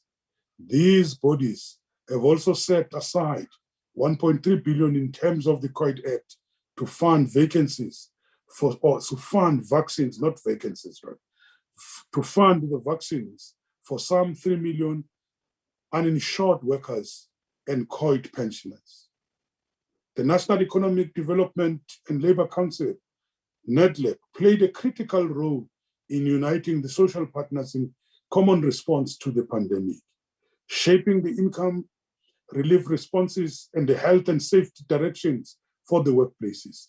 The Council's role in promoting the social solidarity at this time cannot be overemphasized.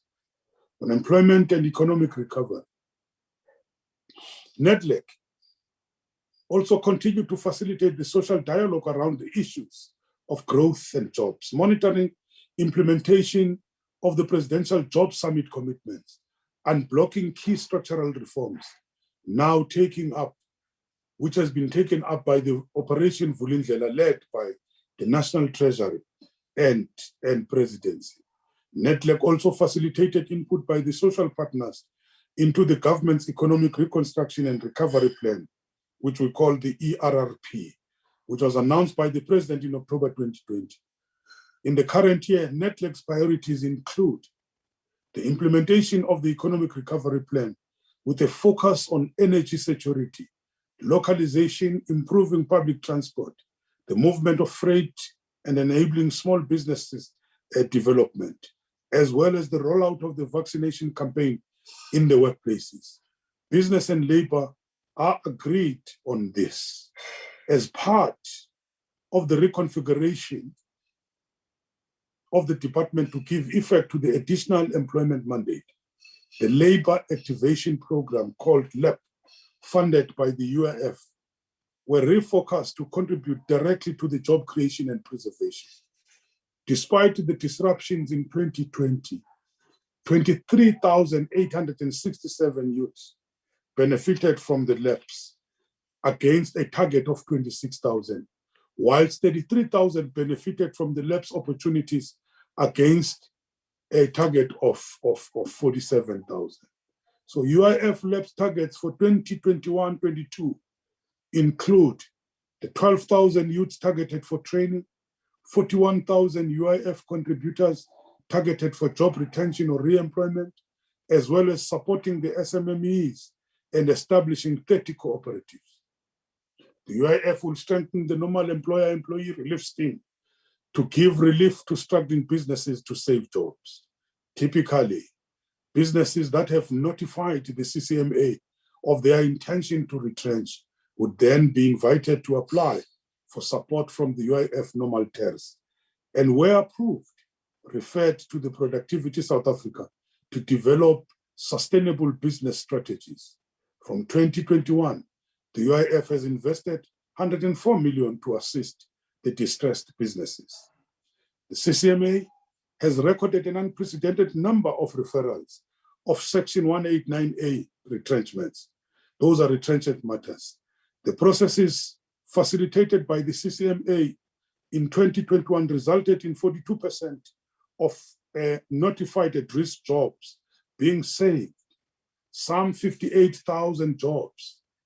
Despite the cost of the COVID-19 tax benefit in the last year, the UIF has set aside a total budget of 2.4 billion for the LEPS programs, including the following: business turnaround program, 70 million, normal TERS, 250 million for the new applications, and the TOE, which is the training of unemployed, 1.4 billion for the funding of the new projects linked to the employment opportunities. In 2021, under the normal TERS program, Productivity South Africa supported 25 companies at the cost of 5.6 million, directly saving 3,000 jobs. Productivity South Africa Business Turnaround and Recovery Program and the capacity will be added, which will be further enhanced in 2021-22 to support 191 companies at the cost of 115 million, saving some 10,000 jobs. In the light of the South Africa's recorded decline in productivity and competitiveness, Productivity South Africa is strategically positioned to deliver with focused support for formal and informal SMEs, the startups and cooperatives. This in turn supports the economic reconstruction and the recovery plan. Meanwhile, the compensation fund has committed 10% of its investment portfolio towards the growth and job creation, some 7 billion rand. This includes an allocation of 1 billion to support the employment creating SME or SMEs over the next 4 years. During the 2021-22, the Department's Public Employment Services, PES, will continue working with the Presidency to coordinate the Pathway Network Management Program, which brings together nationally work, learning, and job opportunities for the youth, made easily accessible on the digital platform. This requires the kind of joined-up government the President refers to. Relevant departments and agencies have already signed up to a memorandum of understanding.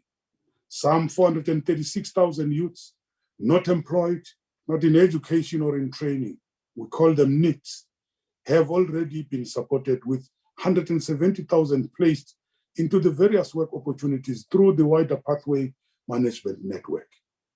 Central to our employment strategy is the need to close the skills gap. Part of this references the new demands of the fourth industrial revolution, the 4IR. So there will be a greater emphasis on the digital literacy skills as well as the entrepreneurial skills. To this end, my department is collaborating with the Department of Higher Education, Science and Innovation, and Communication and Digital Technology. Meanwhile, traditional sectors such as agriculture and service sectors, which have the potential to absorb many of the unemployed, will be made more attractive through the enforcement of the decent work principles that our labor laws provide. My department is also engaging the agricultural sector to recruit locally instead of opting for corporate visas to employ the foreign nationals only. Despite the pandemic, our labor centers continue to provide services. Within the constraints of the COVID-19 health protocols, 245,000 work seekers were provided with the employment counseling services. 37,000 work seekers were placed in employment. I have to report, Chairperson, that budget constraints have affected our ability to roll out the youth centers, the mobile units, and the self-service IT facilities. The two funds are exploring to assist this or in this respect. Youth centers were established in Newcastle and Durban, with DR about to open. The footprints of the departments and its new entities remain strong in every province, with 126 labor centers, over 500 satellite offices, and visiting points in remote areas. On the decent work, Honorable Chairperson and members, I believe it is critical to reaffirm the mandate of the department to protect workers and promote decent work. The labor inspectors do this through enforcing compliance with labor market policies and laws. The CCMA works closely with the department in this respect. 297,000 compliance inspections will be conducted during the 2021-22 with a continued commitment to prosecute the non-compliant employers. Of the financial 21, 24,000 basic conditions of employment and national minimum wage inspections have been conducted and monies recovered for underpaid employees. The national minimum wage was introduced in 2019 to protect the most vulnerable, benefiting some 6 million workers. The National Minimum Wage Commission and the department review the quantum of the national minimum wage annually. This year, increasing it by 4.5% to 21 Rand 69 per hour, with the effect from the 1st March 2021. Where marginal employers cannot pay, the new rates and exemption procedure exists. Let me emphasize this, Chairperson and honorable members. Where marginal employers cannot pay, the new rates employment procedure exists, but they must disclose everything.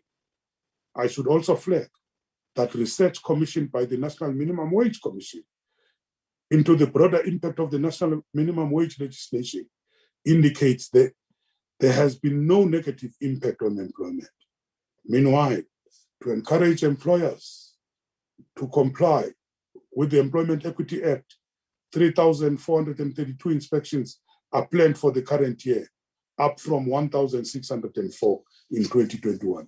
During this year, inspections place in the informal sector. The department currently chairs a national task team to improve the working conditions for vulnerable workers, including amending labor laws with a view to simplifying processes and supporting the transition of informal businesses to formalization. The new management system introduced by the compensation fund was fully operationalized in 2021, allowing them to pay benefits to the value of 4.2 billion, with 90% of compliant applications paid within 5 days of approval.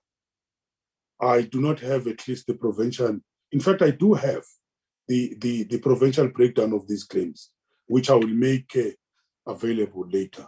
To report on the current initiatives, we introduced the COIDA Amendment Bill, which brings major improvements in the benefits paid, as well as including the domestic workers in the category of the employees entitled occupational injury benefits, and new provisions for rehabilitation of the injured workers with the aim of assisting their return to the labor market. Of course, the Employment Equity Bill is before the National Assembly. Some are already jumping about this Employment Equity Bill because they want to continue with the privileges of the past.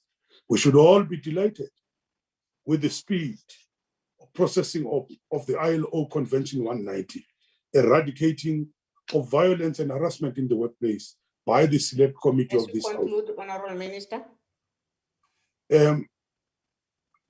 Which is done by the Select Committee of this House, which conduct oversight of my department. My department has also developed a draft code of good practice, which has been published for public comment. I think I'll be able to deal with what is left at the end, Chairperson. Thank you. Thank you very much, Honorable Minister.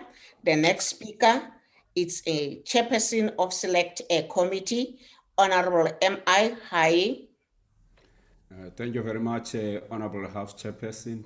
Greetings to the Chairperson of the National Council of Provinces, Deputy Chairperson, House Chairperson, Chief Whip, Minister of Employment and Labor, Minister of Public Service and Administration, Deputy Minister of Employment and Labor, Deputy Minister of Public Service and Administration, all honorable members and special delegates. Good afternoon. 3 days ago, we ended the celebration of Workers' Month.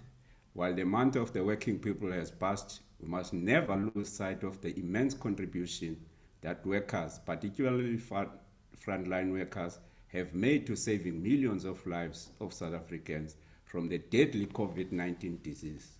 We all know the sacrifices that many nurses, doctors, porters, and general workers in our hospitals and clinics have made. As a former leader of the organized workers myself, I wish to salute the retail workers, the police officers, teachers, farm workers, soldiers, and many other workers who have put their lives at risk so that we may have a functioning economy and health system during the outbreak of the global coronavirus pandemic. We must continue to reflecting on how South Africa, led by the ANC government, has dealt with the pandemic. The government has worked together with social partners and expects to implement the various levels of national lockdown in order to slow the progress of the virus. Like in all countries of the world, these restrictions have impacted our people's lives, livelihood, and food security. The COVID-19 pandemic has had a devastating impact on the economy, and millions of workers and employers have felt it the most. While doing their best to ensure that the wheels of the economy continue to turn. The importance of establishing occupational health and safety committees that are functional and capable at ensuring that COVID-19 protocols and other regulations are being adhered to is an urgent task in our workplaces. The budget vote of the Department of Employment and Labor and its entities must be read in conjunction with their strategic plans and annual performance plan in order for us to maintain effective oversight. We have to acknowledge the impact of the budget cuts on the department, coupled with the decision for the reprioritization of the funds to address the most urgent needs. The role of the department within government's COVID-19 response was quite substantial. On the UIF, while the Auditor General made adverse findings on the weak financial controls environment in the Unemployment Insurance Fund, the entity deserves to be applauded for the work it has done. The UIF had to design new systems within weeks to distribute the COVID-19 test benefits while maintaining the traditional UIF benefit system. The UIF did the impossible and achieved what could realistically have taken years of planning, budgeting, restructuring, consultation, and all the rest of things that made change in public sector excruciatingly slow. Crises sometimes make it possible for public sector institutions to raise their capacities and capabilities quite rapidly. Driven by the needs of the moment, government must ensure that these capacities and capabilities are not lost. For instance, the work with bargaining councils and companies to distribute the test benefit could become part of the infrastructure through which these parties have dialogue with government on saving jobs and creating new ones in various sectors. This wonderful work done by the UIF was tarnished by the Auditor General's report, which identified risks and gaps in UIF systems that allowed fraudulent and illegal payments. We appreciate that the department is working on putting in place basic financial controls, but we are concerned about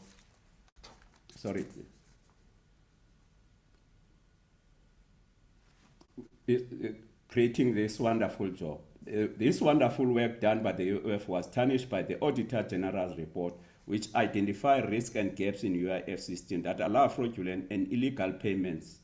We appreciate the department is working on putting in place basic financial controls, but we are concerned about the speed of the investigation and consequent management. In this regard, the entity must ensure speedy finalization of internal cases of fraud and report complex cases to law enforcement agencies such as Fusion Center and SIU. We are glad that the Minister has touched on this and there's a progress in that regard. It must also provide an action plan on how it will create 5,000 jobs through UIF funding and investment initiatives. With regard to the compensation fund, in a similar fashion to the UIF, the compensation fund had to put in place regulation and new measures to support workers infected at the workplace. The capacity of the compensation fund is a matter of concern. We call on the department and entity to implement its turnaround plan to resolve the challenges that have plagued it for the past few years. With regard to the supported employment enterprises, have to commit to be innovative in order to make profits and compete in the market with private companies. In collaboration with the Portfolio Committee in the National Assembly, we must maintain oversight of the action plan on how the SEEs will resolve their challenges, particularly their marketing strategy. We need to do this in order to realize the full potential of the SEEs to create jobs. With regard to the CCMA, there's a concern among workers and employers alike about the impact of the reduced budget allocation to the CCMA. The department must find funds within its budget to support the CCMA where possible, so that it is able to employ part-time commissioners. We also call on the social partners at NEDLAC to ensure that all labor disputes are in the first instance resolved at company level and only reach the CCMA when there is no other alternative. We call on the trigger-happy employers to follow the spirit of Section 189 of the Labor Relations Act and the commitment made at the 2018 Job Summit, and not use retrenchment as a tool of first resort.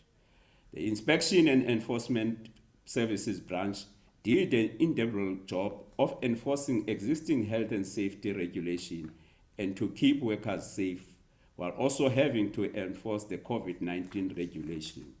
The appointment of additional 500 health and safety inspectors must be welcome. We must also continue engaging with the National Treasury about the possibility that the reduction in the budget allocation to the department could lead to fewer visits by inspectors to workplaces, as traveling may have to be curtailed. Other services such as the outreach campaigns and capacity to enforce compliance of companies that are flouting the law may be affected. In spite of these challenges, we believe that there are mitigating strategies to reduce the impact of the budgetary constraints.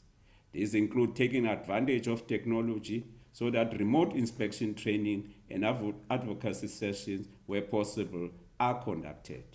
The department should explore models that could improve self-regulation in some sectors, and this will free up resources that they are focused on areas where the needs are most critical. We must monitor the outreach of Productivity SA.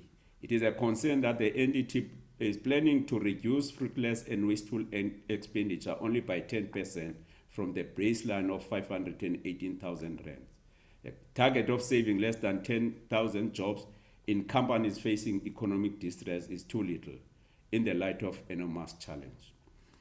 In conclusion, we must honor workers this year and never allow their contribution to saving the lives and livelihoods of all of us go unappreciated.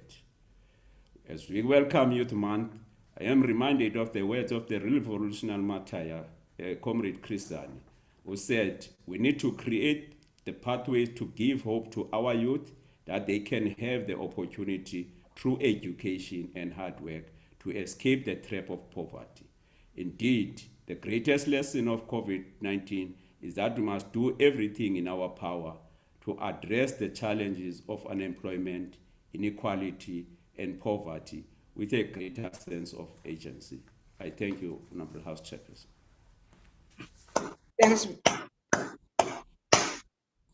Thanks very much, Honorable High. The next speaker is Honorable Boshoff. Thank you very much. Good afternoon, Minister. Good afternoon, House Chair. Once again, South Africans are faced with the negative impact of a high-hitting unemployment rate. This we see has and is still causing irrevocable damage, which is extremely worrisome. Even though the COVID-19 lockdown aggravated the crisis, this cannot be used as the main contributor. You, Minister, should be looking at the fact that no tangible ideas on how to create jobs has been forthcoming from your governing party. Talk is cheap, Minister, but actions are priceless. According to Statistics South Africa, the unemployment rate in the fourth quarter of 2020 rose by 1.7 points to 32.5%. This has increased in the first quarter of 2021 to a record high of 32.6%. This, Honourable Minister, equates to a staggering figure of over 700,000 people being added to the unemployment stats. Minister, to have 32.6% of the citizens in South Africa unemployed, with an expanded rate of 43.2% and an expanded unemployment rate of 51.4% for the generation to come, namely those between the ages of 25 and 34. Minister, this does not reflect well on either your department or the government. According to Mahatma Gandhi, he said, "The future depends on what we do in the present." But South Africa's future looks bleak, and we all know very well that the economy will not bounce back in the foreseeable future due to low business confidence and the lack of your government to implement pro-growth reforms. Furthermore, it is a common denominator that South Africa has a particular challenge, especially when it comes to youth unemployment and, of course, appropriate skills. It is time that sustainable solutions for job creation and economic growth becomes the buzzword of the ANC, which must be creative and innovative. This must also include much needed development in our peri-urban and rural areas. This requires urgent legislative changes to make the labor market more flexible. But unfortunately, this government is more focused on public employment projects that is meant to tackle this enormous unemployment crisis. In a crisis like the one we experience and many job losses that go with it, you and your government saw it fit to take a budget meant for the one entity in your department that has for the past 20-odd years functioned well, namely the CCMA, to save a sinking ship, or rather, should I say, an unflyable aeroplane like the SAA, is mind-boggling, as this SOE will in all probability never take off. The CCMA has been left with 57% of the budget. And I ask of you, Minister, how will the staff function to continue serving employees with dignity and grace, especially under the current circumstances where we have one of the highest unemployment rates in the world? I personally cannot see this happening. The most jobs that were shed were in the finance and mining sector, and this can in all probability be attributed to Eskom's continuous load shedding. As I speak, we are currently in load shedding as well. No business can see a brighter future with an entity like Eskom playing havoc with their survival. However, Minister, the Western Cape, on the other hand, has seen a decrease in the unemployment rate and an increase of economic recovery, with 121,000 new jobs created in the last quarter, the highest increase of all the provinces. The Western Cape also had the lowest expanded unemployment rate in the country, standing at 27.2%, again showing that this province is serious about the livelihoods of its citizens. It is rebuilding the economy to save jobs, not sitting back and blaming the pandemic for everything. Honourable Minister, unlike the national government, the Western Cape government has implemented plans such as allocating 155 million to support small businesses, provided 38 million through their C19 Business Relief Fund to 252 small businesses, saving in the region of 2,000 jobs. 517 million has been budgeted for in the 21-22 budget to create jobs. And so I can continue. We need for you to take a decisive decision that enough is enough and show all South Africans through actions and not words that your government is serious about the livelihoods of its citizens to ensure that hope is instilled amongst the 30 million citizens living in poverty and 11 million who do not have a job, and another 39% of households who indicated that they did not have enough money during the months of November and January to buy the most basic items, namely food.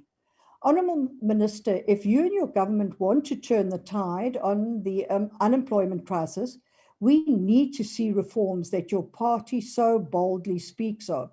Even the President has promised us a program of economic policy reform being implemented ASAP. Unfortunately, Minister, I have not seen any reforms or policies which will assist the Department of Employment and Labour's budget. Honourable Minister, with reference to a presentation by the Department on 25 May 2021, we were informed of the many budget cuts that will have an enormous negative effect on the workings of your department. Minister, you and your department say that you are treading in deep waters with regard to the budget. But allegations are being made that your department has in all probability lost 9 billion due to the UIF's investment in the investment program for social responsibility initiative, where by supporting small Black-owned businesses, jobs would be created. Unfortunately, according to allegations, you have not addressed this issue or admonished your DG for these transgressions. 9 billion, Minister, you must agree, could go a long way to alleviate the plight of the poor, unemployed citizens. How this 9 billion could have been channeled into the private sector, which is the only means to create jobs at a scale that would allow for rapid absorption of largely low-skilled workers into the economy. Minister, to say the least, the budget as a whole is a shocking slap in the face of South Africans, as it has failed its workers, it has failed the employers, and sadly, once again, it has failed the unemployed. A budget, Honourable Minister, is not just a collection of numbers, but an expression of values and aspirations. This, according to Jack Lew, you must admit the values and aspirations in this budget are clearly missing. In conclusion, Honourable House Chair, according to Barack Obama, the only way this government will achieve a zero unemployment rate, listen to this, is if those unemployed would just quit looking for a job. Honourable Minister, this I think is what your governing party is hoping for, to make them look good, especially in light of the coming 2021 local government elections. I thank you, Honourable Chair. Thanks very much, Honourable Member. Honourable members, this next speaker is Honourable P. Anil Kumar. But before he come in, I would like to invite our Honourable Nyambi, the House Chair, to take over. Honourable P. Anil Kumar, we can come in, and Honourable Nyambi can take over. Thank you. Thank you, Honourable Chairperson of the session, Honourable members of the NCOP, Minister of Employment and Labour, Honourable Tula Sinesi, HODs and senior officials from the department and the House at large. Greetings from the home of legends, the beautiful province of Eastern Cape. In fact, we have to thank you for affording this opportunity to debate on the budget vote of the Department of Employment and Labour, which is themed protecting workers, decent work and jobs in the era of COVID-19. What a beautiful theme. Indeed, Chairperson, there is no better theme that laconically captures the challenging times we are in as far as the employment and labor issues are concerned. I would like us to appreciate the role that has been played by workers to keep our economy working during this pandemic. They have prevented the collapse of our economy at an unprecedented time where the globe has fundamentally restructured the world of work to protect the lives and livelihoods. Honourable Chair, it's a known fact that the labour market in South Africa is the primary institution for determining a number of socio-economic measures. Finding a formal sector job is strongly correlated with exiting from the line of poverty or the line of destitution, and losing one has a big impact on falling back to the same lines of destitution.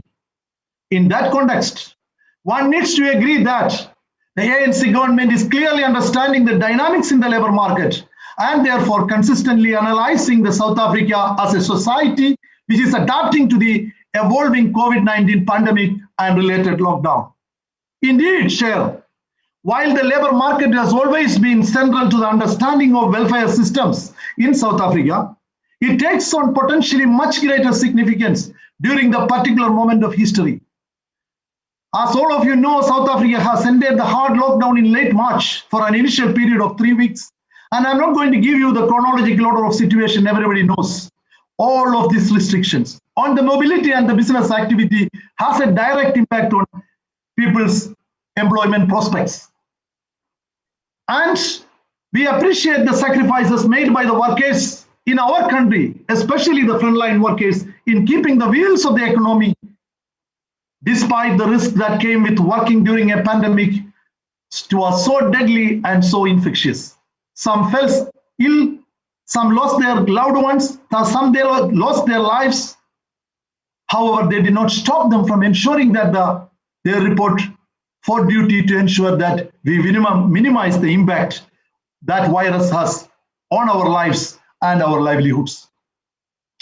During the COSATU May Day celebrations, our Honorable President said, I quote, frontline workers such as medical personnel, the police, the teachers, and the other staff members in the public service, and the workers in general, put their lives on the line during the height of the pandemic to keep the country going. Many of opposition may not agree with the president on certain things, but everybody agrees on this. All of us appreciate how these workers provide support services to them. The patrol attendants, the security guards, the tellers, the retail business clerks. Without them, there was no livelihood possible. These are the least paid workers in societies. Yet, societies could not function without being physically present at work. On the contrary, the most of the paid people who are in the comfort of their homes, least infected by, or the least chance of infected by the virus. I thought, and I request the minister and his team as a province, we would argue to the nation also to reflect on whether are we paying enough to the frontline workers?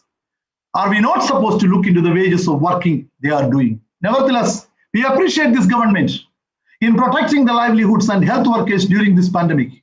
Interventions such as the temporary employer relief scheme did very well. Honorable Chair, I want to say that in the province of Eastern Cape, the scheme benefited almost 76,692 employees and close to 763,470, that's close to 1 million workers from an allocated 3.164 billion. It is huge. Honorable Chair, one cannot leave economic landscape when discussing labor matter.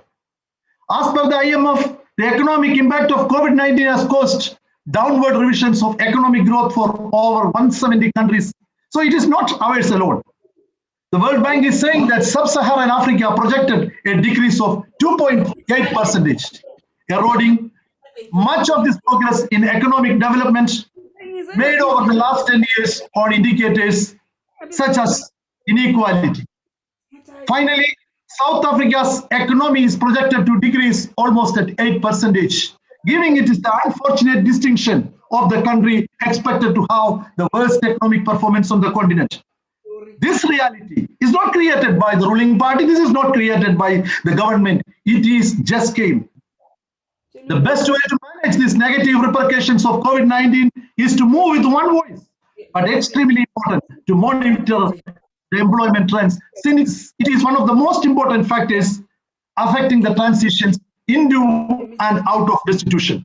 The factors that influence individual mobility across the income distribution are going to be amplified during COVID-19, and a careful attention must also to be paid how that impacts on equality. As you know that already this is one of the most unequal societies, perhaps the most perilous feature of the contemporary political economy of the South Africa.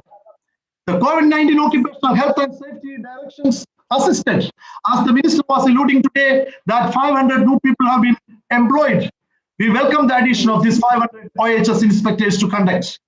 In fact, all workplaces moved swiftly during the COVID time with the PPEs and other things. This is the first time probably in our history we have seen our workplaces has been, disinfected. So, Chairperson, there is still a long way to go before we achieve the universal rights of workers in the workplace. There are sectors that are continuously violating workers' rights in this country and in our province. One of the examples is the security industry. Every day we are besieged by the message from the young men and the young women. They are not even getting their salaries. They are not even given their basic rights. It cannot be after 27 years of achieving democracy through the hard-fought wars by our Tambos and our Mandelas. We cannot allow that to happen. If the companies do not pay workers the salary on time, companies that do not give employees leave days, and the companies that do not even register for the UIF, and yet some of them register and do not give anything. The Department of Employment and Labor should explore options to improve the situation of employees who are employed in these areas and also the outsourced service. While public funds cannot continue to be used to offer business to companies, we don't have a problem to help the companies. But those companies are not prepared to respect and adhere the labor laws and the legislation of the country, then that is another story. This week starts as a released Q1 labor force, and remember that the minister was mentioning about it, the survey results which indicate that unemployment is on the rise on the country. Honorable Chair, thankfully our province, we have a reduction of 4.1% during this quarter. And we hope to maintain this trajectory of the remainder of the financial year, the programs the government put it. We are not surprised by these stats because the economy was really ravaged by the pandemic. We are concerned though by the revelation of the stats which says that there are more than 10.2 million young people aged between 15 and 24 in Q1, of which 32.4% were not in employment or education and training. And this matter was already mentioned by I think we need to look at this seriously. One area we are still underplaying is in our thinking and action about youth labor market participation. The fact is that the young African work seekers are particularly disadvantaged with the extremely weak. Okay, I conclude by saying that our own hero, Thomas Sangara, who said 4th October 1984 in the General Assembly, I speak out on behalf of those who are unemployed because structurally unjust system which has now been completely restored. We say that it is not bad versus good. It is the bad not getting into worse. We support, Eastern Cape support this particular vote. Thank you.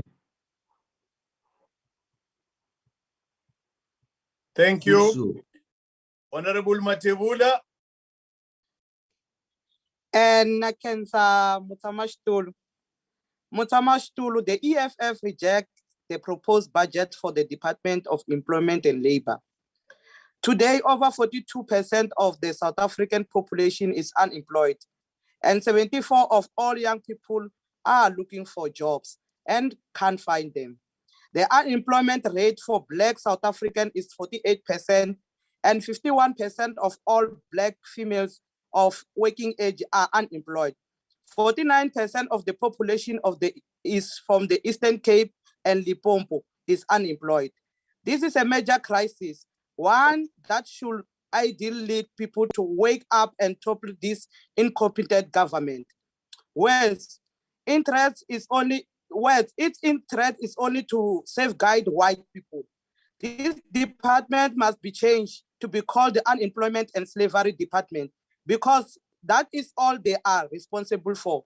The opposite of what the department is mandated to do from the Constitution in the Bill of Rights, Section 9, Equality, Section 10 of Human Dignity, Section 13, Slavery, Substitute and Forced Labor, and Section 17, Assembly, Demonstration, Picketing, Petition, as well as Section 23 of Labor Relations. The department speaks about inspection and enforcement, something that never happens. It's failing workers daily. The failure of the department to conduct inspection and enforcement has left hundreds of workers vulnerable and very disadvantaged. You just reply from a question of our colleagues in the National Assembly asked you about the abuse of tax grant by farm owners.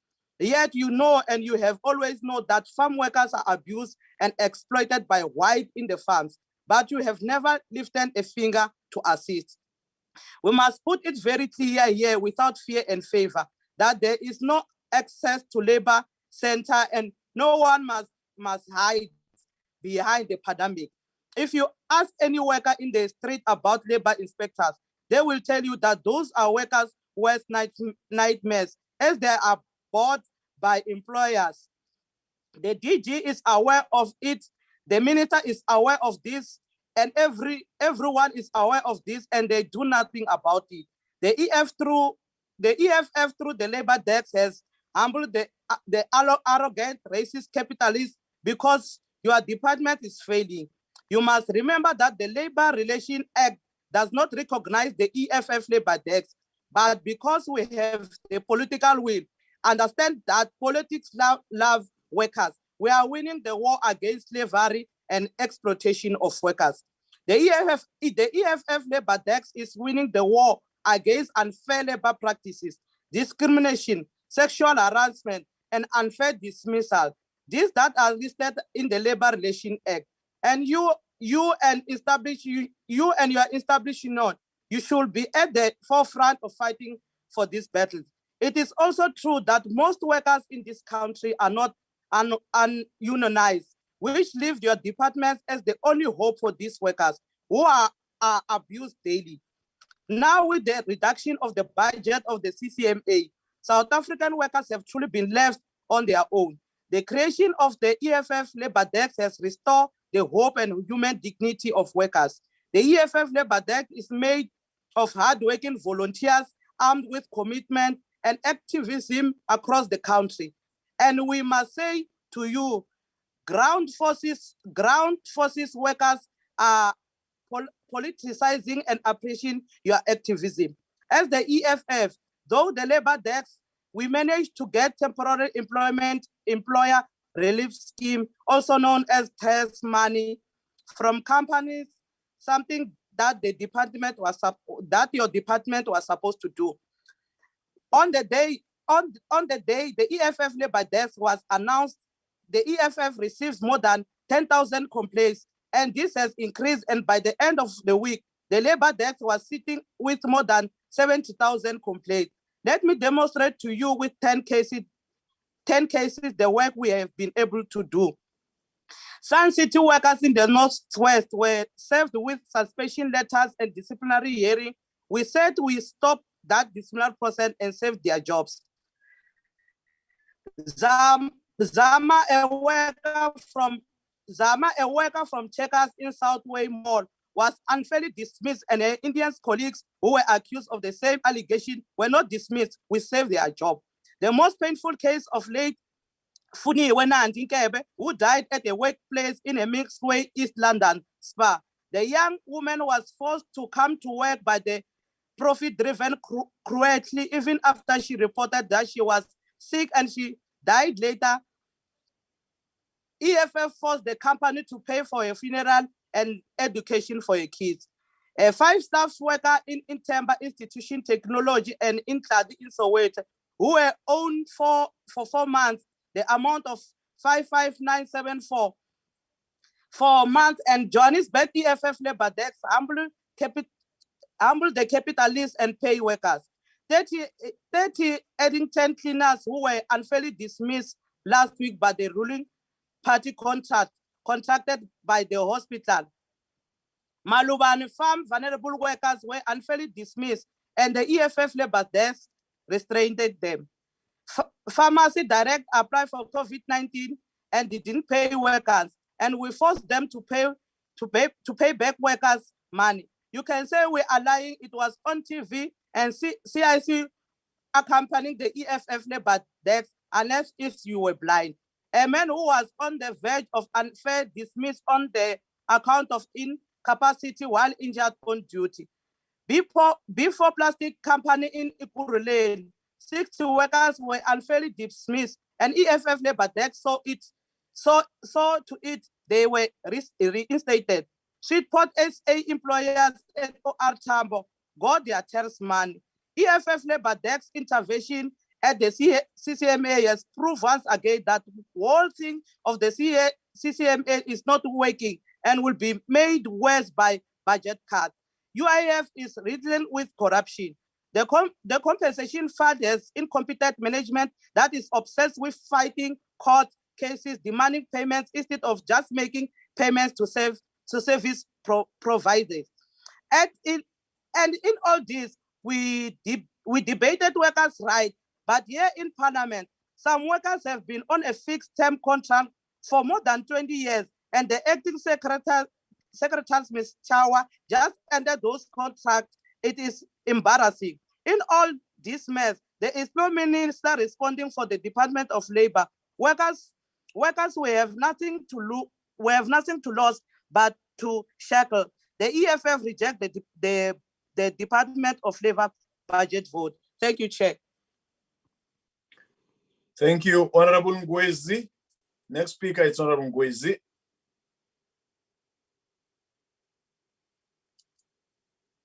You seem not to be connected. Let's go straight to Honorable Miemang. Honorable Miemang. Thank you, Chair. Let me take this opportunity